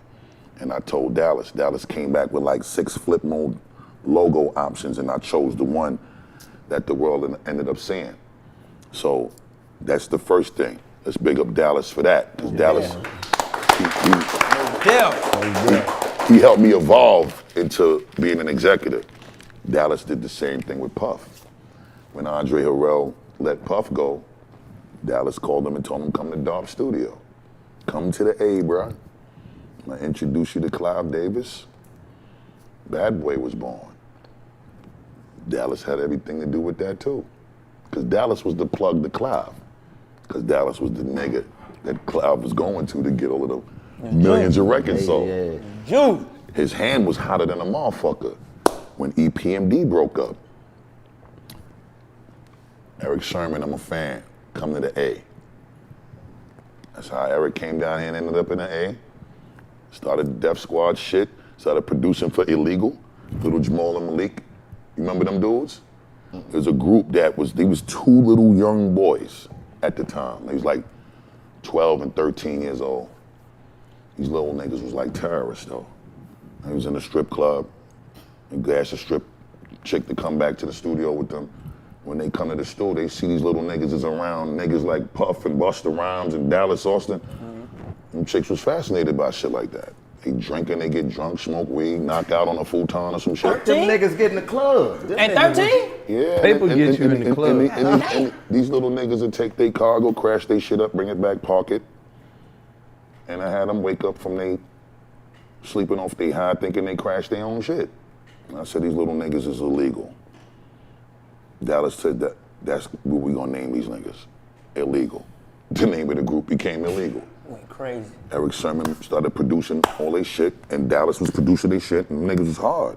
Little Jamal ended up with Def Squad. You know what I'm saying? And again, Dallas was very instrumental in the evolution of Puff just being a dope A&R for Mary and Jodeci into becoming an executive, a CEO of his own company. Same shit with Eric Sermon, same shit with Busta Rhymes. So back to Gip and Goody Mob, all of that time when we was in Dark Studio, we used to have these building sessions because, you know, I'm a member of the 5% Nation of the Gods and Earths. So I was always into knowledge of self and just researching high sciences and things of that nature. And Gip was always there. Gip was the first Goody Mob member that I knew. He was always there because, you know, the mother of his child, Joy. the beautiful and incredible Joy, she was working very closely with Dallas at the time. Right. So, you know, I was always super cool with Joy. She's a royal empress to me as far as talent and just as a human being. One of the dopest. Gip, Ain't that the one of I lose all control? yeah, That's the shit right there. And Gip is like my motherfucking brother. That's the God. You know what I'm saying? George Clinton at the time was coming through, and he was busting our head with so much high science because he started hitting us with shit about how when they was doing their Parliament Funkadelic concerts and they was landing the mothership on stage, that Feds used to pull up to try to investigate what was these niggas trying to tell people, because that Area 51 shit was supposed to be classified. Right. But them niggas was doing that shit in their shows and, you know, talking that shit in their music, and it just seemed like they was tapping into some shit that was obviously letting the powers that be feel like they needed to pull up. Right. So they ain't just gonna pull up. They don't just pull up. Yeah. They need to, they want to figure out the fuck you getting into with this talk. So it was like George was sharing those stories with us, and the crazy shit was, as he was sharing them stories with us, he put me on to this book, Behold a Pale Horse, written by William J. Cooper. Yeah. I think he was a former naval briefing team member. He ended up getting killed too. Yeah, he did him grief. But the ill shit is, this book was the book that really took what I was already dealing with as 5%, dealing with the God Nation, the Nation of the Gods and Earths, and studying my shit and combining it with this shit, which was some whole other shit. And it just changed my whole perspective, which is what turned my albums into The Coming, When Disaster Strikes, Extinction Level Event, Anarchy, Genesis, it ain't Genesis, it ain't safe no more, Big Bang. Like, this continuing storyline that's connected by this silver lining, never deviating from what the concept is and what the content is. And I'm just adding these new different chapters to this book of Eli. Right. You feel me? You dropping knowledge on me, nigga don't even know. Right. You killing him, OG. So it's like George Clinton did that to me. That's the effect he had on me, between the shit that he was schooling me with and that book. And Gip, being that he was around this shit, I gave Gip the book. And he took it to them, Goody Mob, all of my brothers over there, Cool Joe, CeeLo, and all. And when they got that book, it just turned them into something else. Cell Therapy was born. And they started dealing with the fucking who's knocking at the window. Yes, sir. Pow. Nobody. And in the videos, niggas is paying for their food with the barcode scans. Yeah. And now when you dealing with what's going on here with these niggas talking about these mandated vaccinations and all of this wild shit, and Trump at the fucking debate talking about we could get 200 vaccinations done a day because I'm gonna deploy the military to give it to niggas. And what the fuck military niggas got to do with giving a nigga a vaccination shot is beyond me. But I'm just saying this information was fascinating back then. Right. Never knowing whether or not it was gonna be true or come to life, but just the idea and the what if of it was fucking with niggas. And I was drawn to that shit. So, you know, Gip and them took it, they ran with it. Even Outkast, I believe, started to really get into that shit because they was Southern playalistic Cadillac music at first, and then Especially Andre. they turned into this ATL. ATL. Nigga had shoulder pads. You know, Trip. Nigga had shoulder pads and the marching boots. I'm like, nigga, what are you? Fur diaper, nigga. What That are you nigga had doing? on like a fur drawers and shit like that. Legendary shit. yeah, but you know, all of that too is the showmanship. You know what I'm saying? It was showmanship. It was not being comfortable trying to just do the regular nigga shit with the baseball fittage and the baseball jersey. you know, and the Tim boots. Like, we could do that all day, but, you know, there is a nation of motherfuckers that really want to go out there and show niggas how they really feel and how they really be thinking. Right. And how we be imagining shit and the what ifs if we could pull those off. Mm-hmm. What would the reaction really be if we just did it? Mm-hmm. And niggas just did it with their chests out like, fuck it, whatever the outcome is gonna be, it's gonna be, but I'm gonna nosedive head first without a parachute and fuck it. Right. However way I land, that's what it's gonna be. Right. It didn't get to that point. I don't wanna say that it was just me, this is before me. You know, George Clinton and them was on that. Right. But as far as hip hop is concerned, you know what I'm saying, I pulled from Cold Crush and Furious 5 because when you look at them, they was dressing up on some shit that was crazy. Wild too. Right. They had them fucking feathers on and the fucking shoulder pads looking leggings crazy. And shit, but see, they was pulling all of that shit though. Real shit on the album artwork. That's how Melly Mel and them niggas. They look like them niggas was standing up. A group of old pictures of your uncle. Real shit. Because everybody had that one uncle who had bullshit, but it was clean at that moment. Real shit, my Look at your Uncle Fred. My uncle's on dope. He ain't doing that. But I'm saying, like, you did that, Buzz. Like, I don't remember what video it was, but you was dressed like one of the niggas Chris Tucker was fighting in Rush Hour. You had like some Japanese shit That was on. his clothing line. For real? Yeah. He had a clothing line. Bushi. Yeah. Short for Busta shit. See? Bushido warrior. Bushido warrior. Yeah, Bushido. God. But I just was trying to, I was just trying to maximize it all. I mean, karate clothes, nigga? No, I ain't selling no damn karate clothes, nigga. I was like, nigga, you is the goat. That nigga like, I'm about to sell some. DC, it was closed. It was closed. Yeah, I'm telling you, boy, he had that goddamn. Nah, nigga, I'm gonna keep it a buck. We had the fly regular shit for the street. Like I did like Averex leather spinoffs that was Bushi shit. I did sweatsuits. I did denim suits, like shit that niggas could wear regular. Like Send us some of that shit, nigga. Send us some bullshit. I'm gonna have to custom shit. We stopped doing that a while ago. Perfect time to bring it back. Now you ain't never lie. You ain't never lie. You ain't never lie. Jamaican about where that shit. Hey, fuck it. Rasta Californian. That's how you get the disrespect from millions, nigga. Fuck off me, you bum ass nigga. Bushi, I have a Bushi. Not Bushi, it's Bushi. Bushi, nigga. What's the right? That's gonna be our closing line, DC. Bum ass nigga. We got to talk about how you slid on the track with Mariah Carey and literally slid on the track. Oh man, thank you, brother. She is incredible. First and foremost, congrats. Salute. To Mariah. She got a whole lot of incredible shit going on. I think she just put out an album October 2nd. That shit is moving and shaking, streaming crazy. She just put out a book. That shit is the #1 top selling book in the world right now. Like, and her season coming up.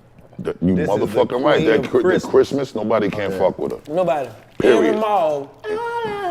I'm buying a gift. Oh, that's a fact. Nah. She got the crown for that. Forever though. Yeah, her and nobody. Like forever. Her and In My Mind, them the only two songs you really know. Nah, like she came up with a happy birthday song, like for real. Like that shit will never die. That Christmas joint. So it's like, never. Big up to Mariah first and foremost and shit, but that song, bro, I got the beat from Rick Rock, my brother. Big up to Rick Rock out there in the motherfucking Bay. Yeah. You know what I'm saying? Salute to my brother Rick Rock. Me and Spliff Star was on a tour bus one time driving cross country. See, from this New nigga York good to LA. Look, I told you. Spliff, that nigga's Spliff with me everywhere. The whole journey. Spliff riding shotgun with me. See, that nigga over there. It's my motherfucking brother. That nigga sleep with the motherfucker. Old nigga shit kicked in. I done watched Spliff a couple times. He done leaned on the back of the chair like, woo, my neck getting heavy. Yeah, there was a period that I wasn't fucking with the plane. I just wasn't in the mood to get on the plane. I be getting tired of that whole plane shit. Sometimes, just to take your shoes off and all of that. Yeah, monkey shit. It's monkey shit. Yeah, so it was. I think the straw that broke the camel's back for me one time. This plane took a dip that felt like that shit dropped like 10,000 feet. Thought niggas was definitely finished. And that was the last flight for about 3-4 years. Built me some tour buses from the frame, brand new, everything beautiful, and that shit exactly how I wanted the motherfucker. Right.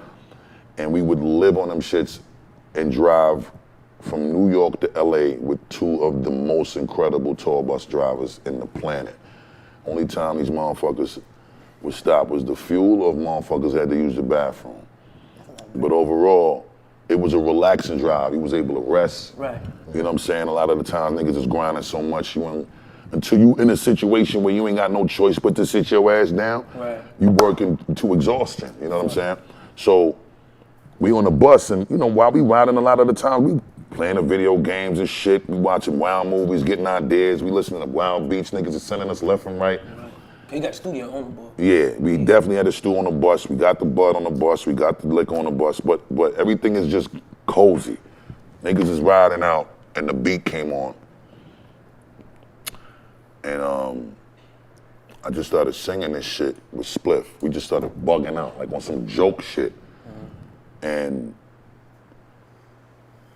when the melody was done for the hook and the words was done for the hook, we knew this shit was a smash. Right. You know what I'm saying? Figuring out who to do it now, I was just like, this definitely can't be no record where we don't get one of the creme de la creme queens of this shit to do it. We can't play with that. Like, we gotta make sure we get the right queen for this. Right. And Mariah at that time was just the most incredible choice. And she was already my friend, and she's already like super easy to do shit with. You just gotta make sure you accommodate the boss lady the way she needs, the queen. When she pull up, you gotta have your shit together. Same way. You know what I'm saying? And rightfully so. She earned the right to passage to get that without negotiation or complaining. So once I sent her the joint and she heard it, man, she was all the way on board. And that shit was so beautiful. She got that shit done super quick, turned it around. And it's ill because it was the first time that I ever learned about vocal rest. Like, there was times I needed to talk to her about her approving the levels to the song, and we was mixing the shit, and we sending it back to just get all of the approval processes all done so we could send it to mastering, get it mastered, and turn it into the label, request the clearances and all of that. For about 2 weeks, we couldn't get her to talk. She was like, you can only text me, you can't talk to me. And at the time, I didn't understand that. I kind of felt like I was getting shitted on. You know what I'm saying? What the fuck you mean, queen? You don't want to talk to me? You know what I'm saying? Like, I don't understand this shit. Like, but sometimes, especially when your voice is hoarse, you gotta shut your fucking mouth and let it heal itself. But her vocal rest, and we ended up having the same vocal doctor, and he's incredible, Dr. Kessler. Big shout to Dr. Kessler. But overall, she was a vocal rest at this point in time and was a weird experience for me because I could only speak to her via text. And she really, really, really did not speak for like 2 weeks. I tried wrapping my head around that. Like, even when you in a crib with your family or with your kids or with your loved ones or whatever, no conversation? Y'all in the same crib and y'all gotta write some shit down so I could tell you what I want you to do, or I gotta text you some shit to tell you what I need you to do. Right. Go get me something to drink. Text. Like, that was the first time I'm seeing this with her. And it was a valuable lesson because I ended up needing that same process years and years later. And I started to frequently lose my voice 2 years ago. And Dr. Kessler used to tell me I needed to go on vocal rest too, but I couldn't do that shit. Right.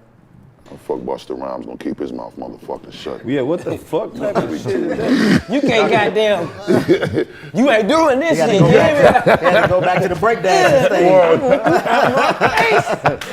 Oh yeah, nigga. What? Cause that shit is serious, like being an artist, like even with me, and I know I be doing like the stand-up shows, right. and I have to go to the studios, and I be, right. I know for a fact in my mind that is hurting me. Yeah, bro. I'm talking about literally hurting me. Yeah, bro. So people don't understand like how I have to sometimes get off the road knowing that I want to go to the studio, but I literally have to go to sleep. It's real 2 or shit. 3 days, book it on Thursday Right. because I have all weekend. Right. So it's a wrap. If I get on the That's track, real shit. it's how do you want it? It's a wrap. Real shit. You see what I'm saying? So Real shit. the vocal wrestling, and that just put me in the mind like, nigga, you have to continue Got to do to. that. You 2 got weeks, to. don't say nothing. Real shit. Nigga, That shit I is a couldn't long see- time. You ain't Because gonna make it. you gotta understand, 2 weeks. is your voice at its prime when you wanted to do what you wanted to do? It's the best. So Real you go in the shit. studio and you just sound the best. You think you shit. can be quiet for 2 Bro, weeks? you shut the Hell fuck no. up for 2 weeks. Ain't no telling who the fuck you sound like. Your voice heals so much you don't sound like you no more. Like I was saying. Welcome back, welcome back. Like one of the white men. Have a holly jolly Christmas. Cold white men voice. Nah, that's lit. Nah, I appreciate it, but yeah, Mariah, man, that's my friend. I love her, and I'm proud of her, and congrats to her with all the shit she got going on right now, because she's doing an amazing job. And again, man, it's exciting to be talking about all of this shit because, shit, man, I don't know when this interview gonna air, bro, but October 30th is 18 days away from right now. I don't know when many fucking days is gonna be away. Speaking of future, be like, cause this shit coming out Friday. coming. Yeah, Friday. okay, so Today Friday for these motherfuckers. So what's the date on Friday? Friday? What's the So date? what's the date? Today is the 12th. The 16th. Yeah, so in future today is 16th. It's Friday the 16th? Yeah, that's when the promo 14 run days, started yeah. anyway. Yeah, real Good. shit. That's perfect timing. So if today is the motherfucking 15th, the 16th. Right. You see how you If still today, doing your if shit? today is the 16th, then y'all motherfuckers got exactly 2 weeks and 2 days before this album hit the fucking street and shift the climate significantly. Fuck you mean? Extinction Level Event 2, The Wrath of God. I am not coming to discuss anything outside of how much I am going to bust y'all motherfucking head wide open. Real hip hop. We got Make it you first, niggas right rap here. again. Make these niggas rap again. They can't rap for shit. Make these niggas rap again. Nah, Boondocks. you know, I ain't gonna lie.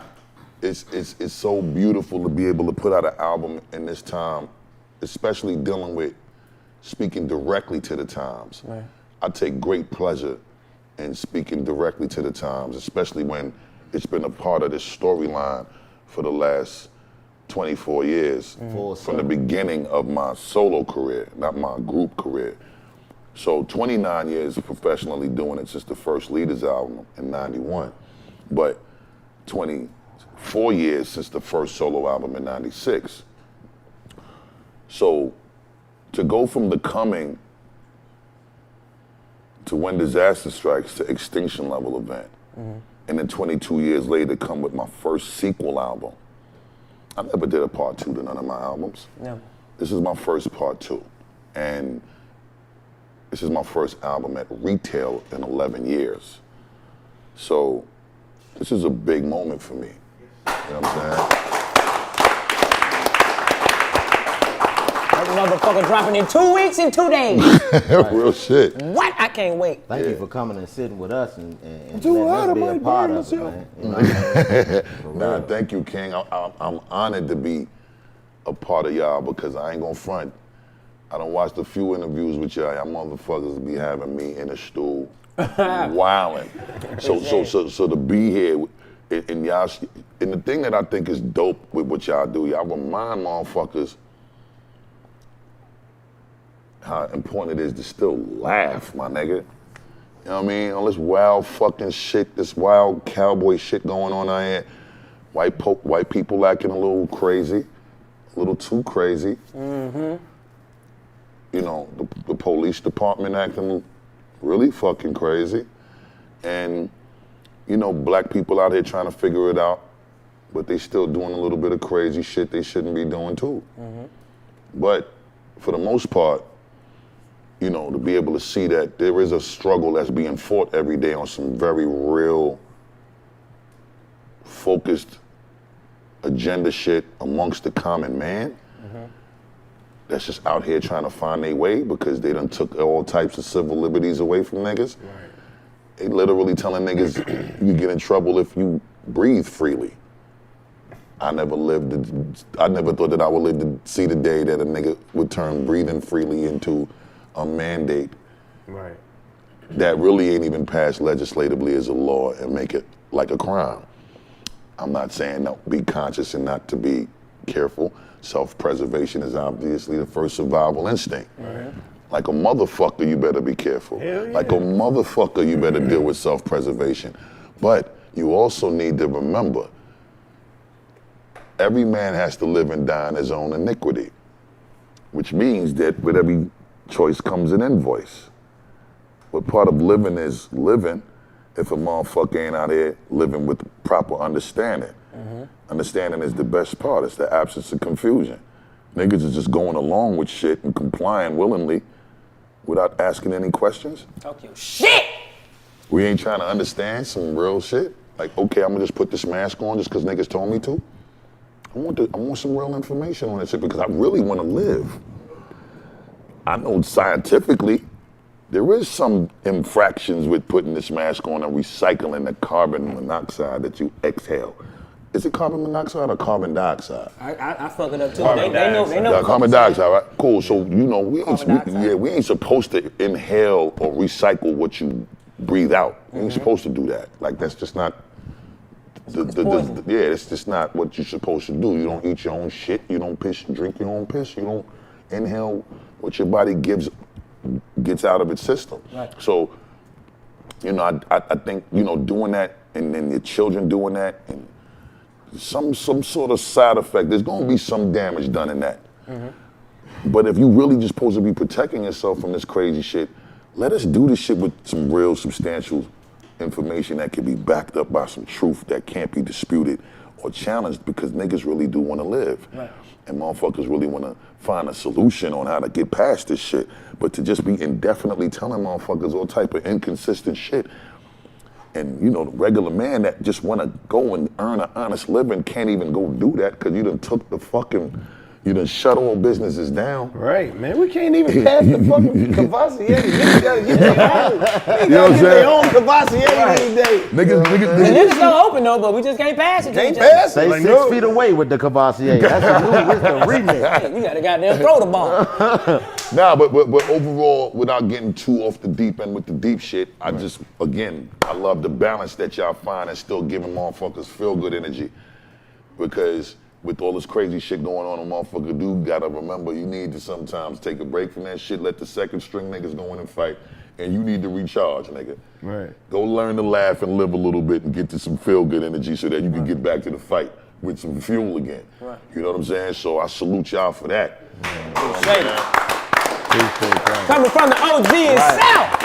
That means something, man. It means something to get them type of accolades from people of your status, because we started doing we this respect out of love, for each other, and just knowing that we had something to get to the world, but to get recognition from somebody who has been in the game for as long as you have and has the knowledge that you have and has seen as many things come and go as you have. That means the world, man. Thank you. Birth of hip hop. They say hip hop. Like you said, you was sitting right there watching it. Thank you, Ken. Being in that moment, like even when you was young, it was still another hip hop level that even my generation don't even know nothing about. No question. You see what I'm saying? So just to hear these stories, like I gotta go look all these niggas up. Real I ain't shit. even know you had a song with Tech Nine. I'ma call you. I'ma call you, nigga. I'ma be like, I apologize. You went crazy on this nigga, man. You feel me? So just to have that gap just be closed on some just like I say, bro, like we've been doing this Wait shit. till you hear the Mystical and Busta Rhymes shit. Oh, man. yeah. That's some of the Mystical was craziest shit too. ever. I got Twister, big him up too. Twister as hell, yeah. All of So he them. got a whole catalog. catalog of him just literally just.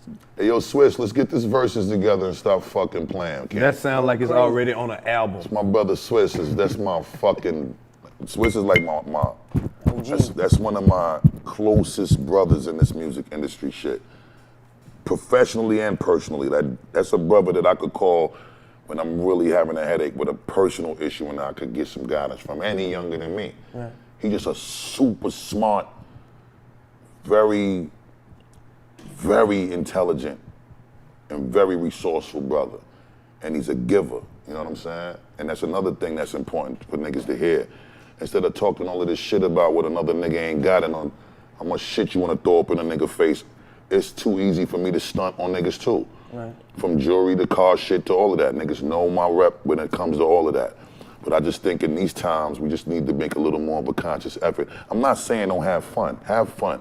I'ma still wear my shit and shine too. You know what I'm saying? But what I'm saying is, you know, let's kind of stop including in the narrative, you know, that we could be there to keep each other up.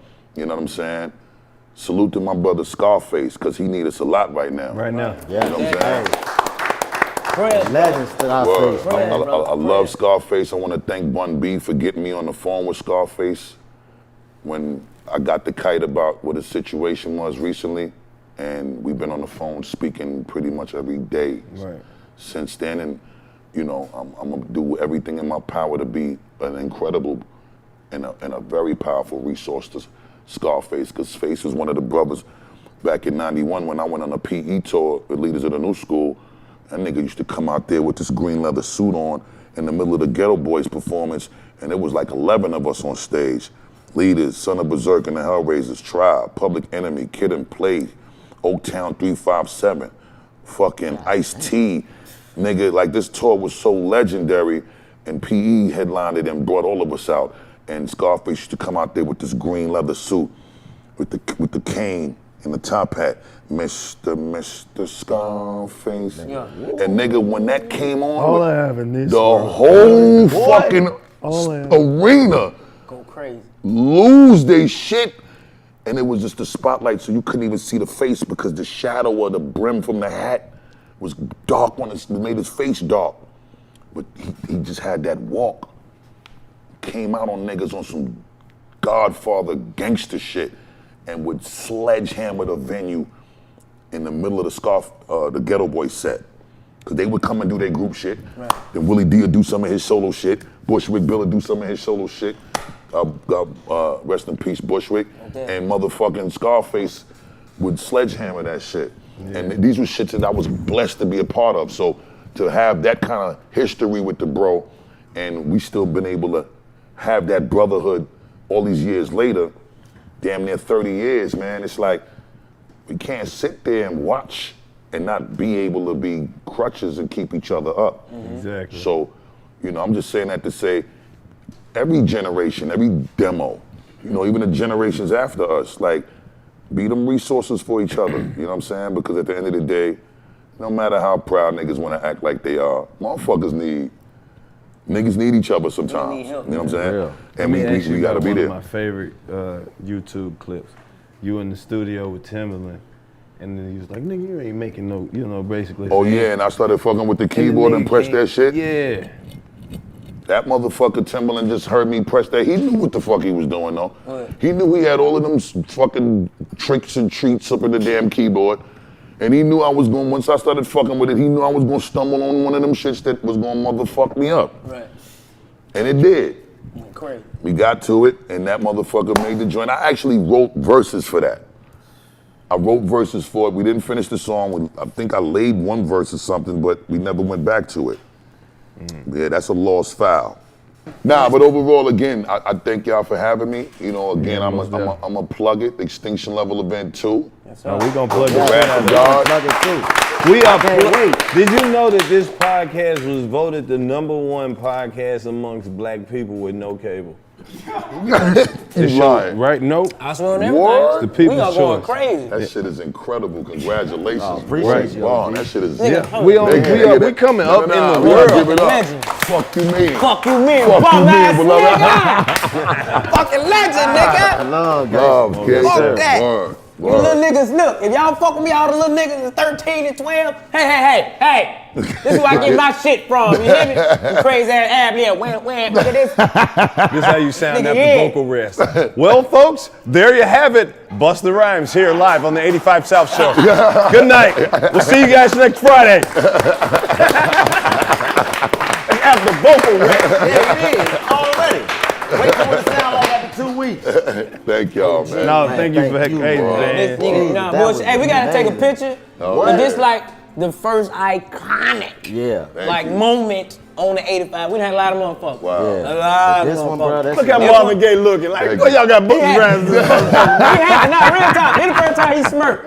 right. He's like, you know what, y'all did y'all thing tonight. Busta Rhymes, this Just motherfucker, to be able to, like, you don't understand. I know you probably don't get it, but we grew up watching you and to be sitting here Nigga, right I used here to rap with in you. high school. Right, Thank you. sitting Playing here with that you, shit. but it's like it show you the dreams come true. Because if somebody would have told any of us when we first started doing this that one day, man, you're gonna be able to sit down and chop it up with the nigga that made this. The nigga was running like this in front Right. of an elephant. The funniest run.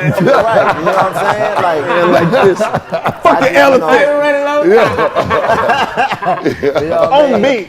So that's what I mean. It's just like, man, it's the most amazing shit ever because Thank you, as a Ken. young man watching you growing up, to know that, you know, like all that shit he laying out right Yeah, there, shit like was them crazy. Vibe magazines and all, it's crazy. like, you know what I mean, to be able to sit here and be amongst you and have you give us love is like, my nigga, Shit, what? Nah, this is crazy, for real. Thank Oh you so my much. God. God King, guide bro. your footsteps. Oh you know what I'm man, saying? thank you, King. Thank you so much. Love, And brother. God willing, he continues to. Well, shit ain't no God willing. He's going to Right. continue to Yes, guide sir. my footsteps. October 30th. All of our footsteps, Yes, though. sir. Word. October what? October 30th. You better motherfucking believe that. On my baby birthday, so I'm going to buy Oh her some shit, gifts that's and buy your beautiful. shit. That's what's You up. hear me? That's Yes, what's sir. up. Going up on That's that. what's up. Love, man. Love. What? Word. Fuzzy. It's a legend shit right here, gang Yeah, guys. this one gonna go crazy. What? Late at night for me to come get down.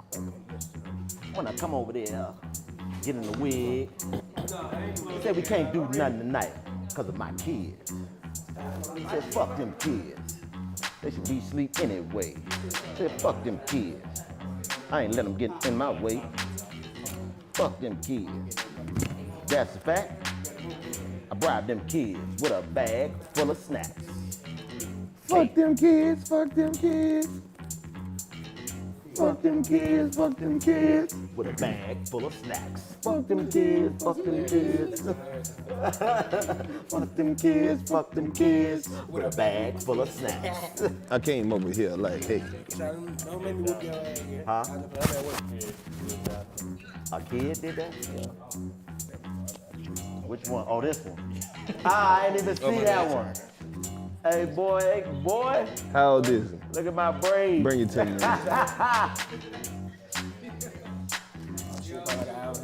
Check out the middle. That shit is hilarious. They ain't putting nothing in the middle. They ain't put nothing in the middle. That's funny as fuck. I'm thugging, I'm just casual.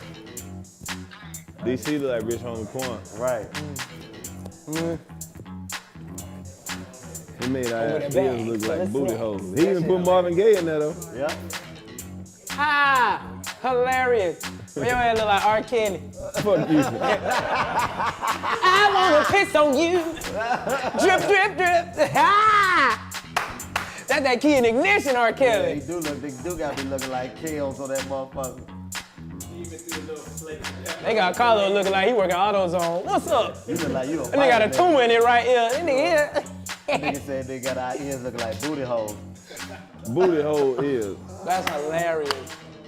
I don't know who the fuck that nigga is. That's you. Good. That's you, nigga. I ain't never had that afro like this. I know. You look like you said, give me a piece. Give me a bite. They got nigga like he saying. No, look like he said that shit.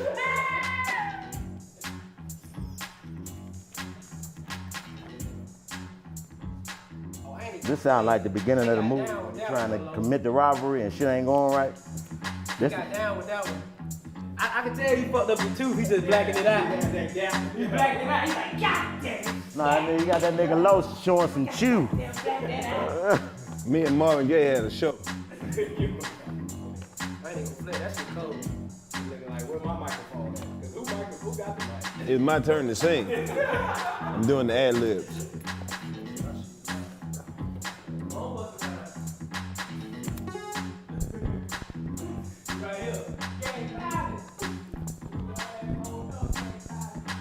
Welcome into the new world. I am looking for a new girl. If you are her, then I am him. Let's go for a swim. Not in the pool, but in your room. Won't you make me drool when I eat your coochie cool? And after I get fixed, Coochie real Then I'm going to pull out my big ass dick and you going to lick, Coochie. lick, lick, lick. I want Coochie some real good. lick, lick, lick. She can give it a lick. Coochie. Lick. What's up, sir? God Coochie damn. real good. Hell no. No. No. What's happening, G? Oh man, thank you, big dog. Yes, sir. How you living? How you feeling?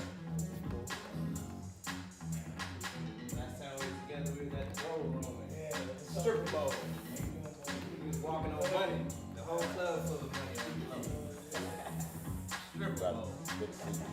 Always. Always. It's beautiful. I was just telling somebody, I said, man, after all these years, I still get excited every time I see you. Come on, man.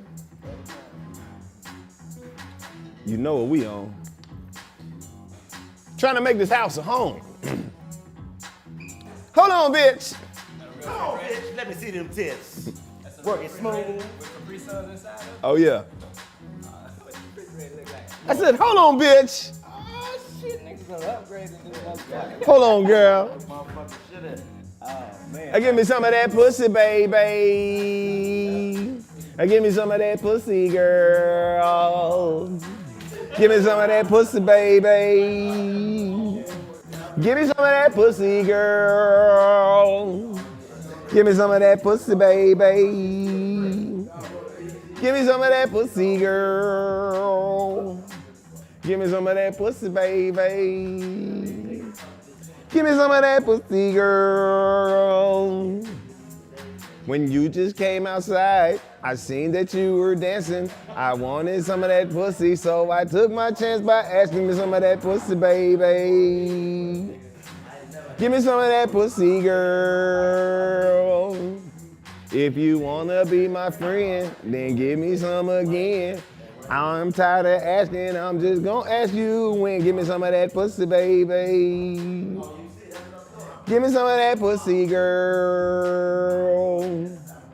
The last time that I had it, it was automatic. You told me to go touch it, so I had to reach out and grab some. Give me that pussy, baby. Give me some of that pussy, girl. Give me some of that pussy, baby. Give me some of that pussy, girl. When I take you out dancing, and I'll just take my chances, and I won't hold your hand because I'm not your boyfriend. Give me some of that pussy, baby.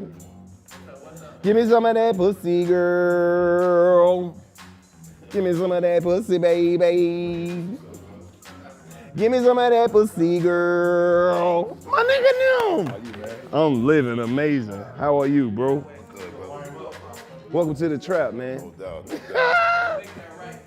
I guess we're gonna get you right here. Cat gonna get you set up. Yeah, Cat, you getting them good. Bus or bus. Shit, everything.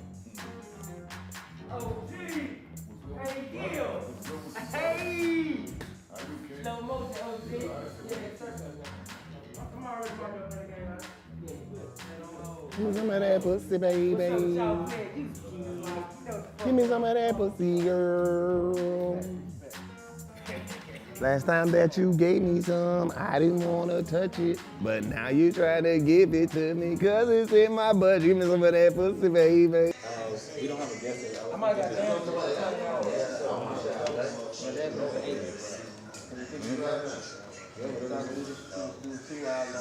Oh, God.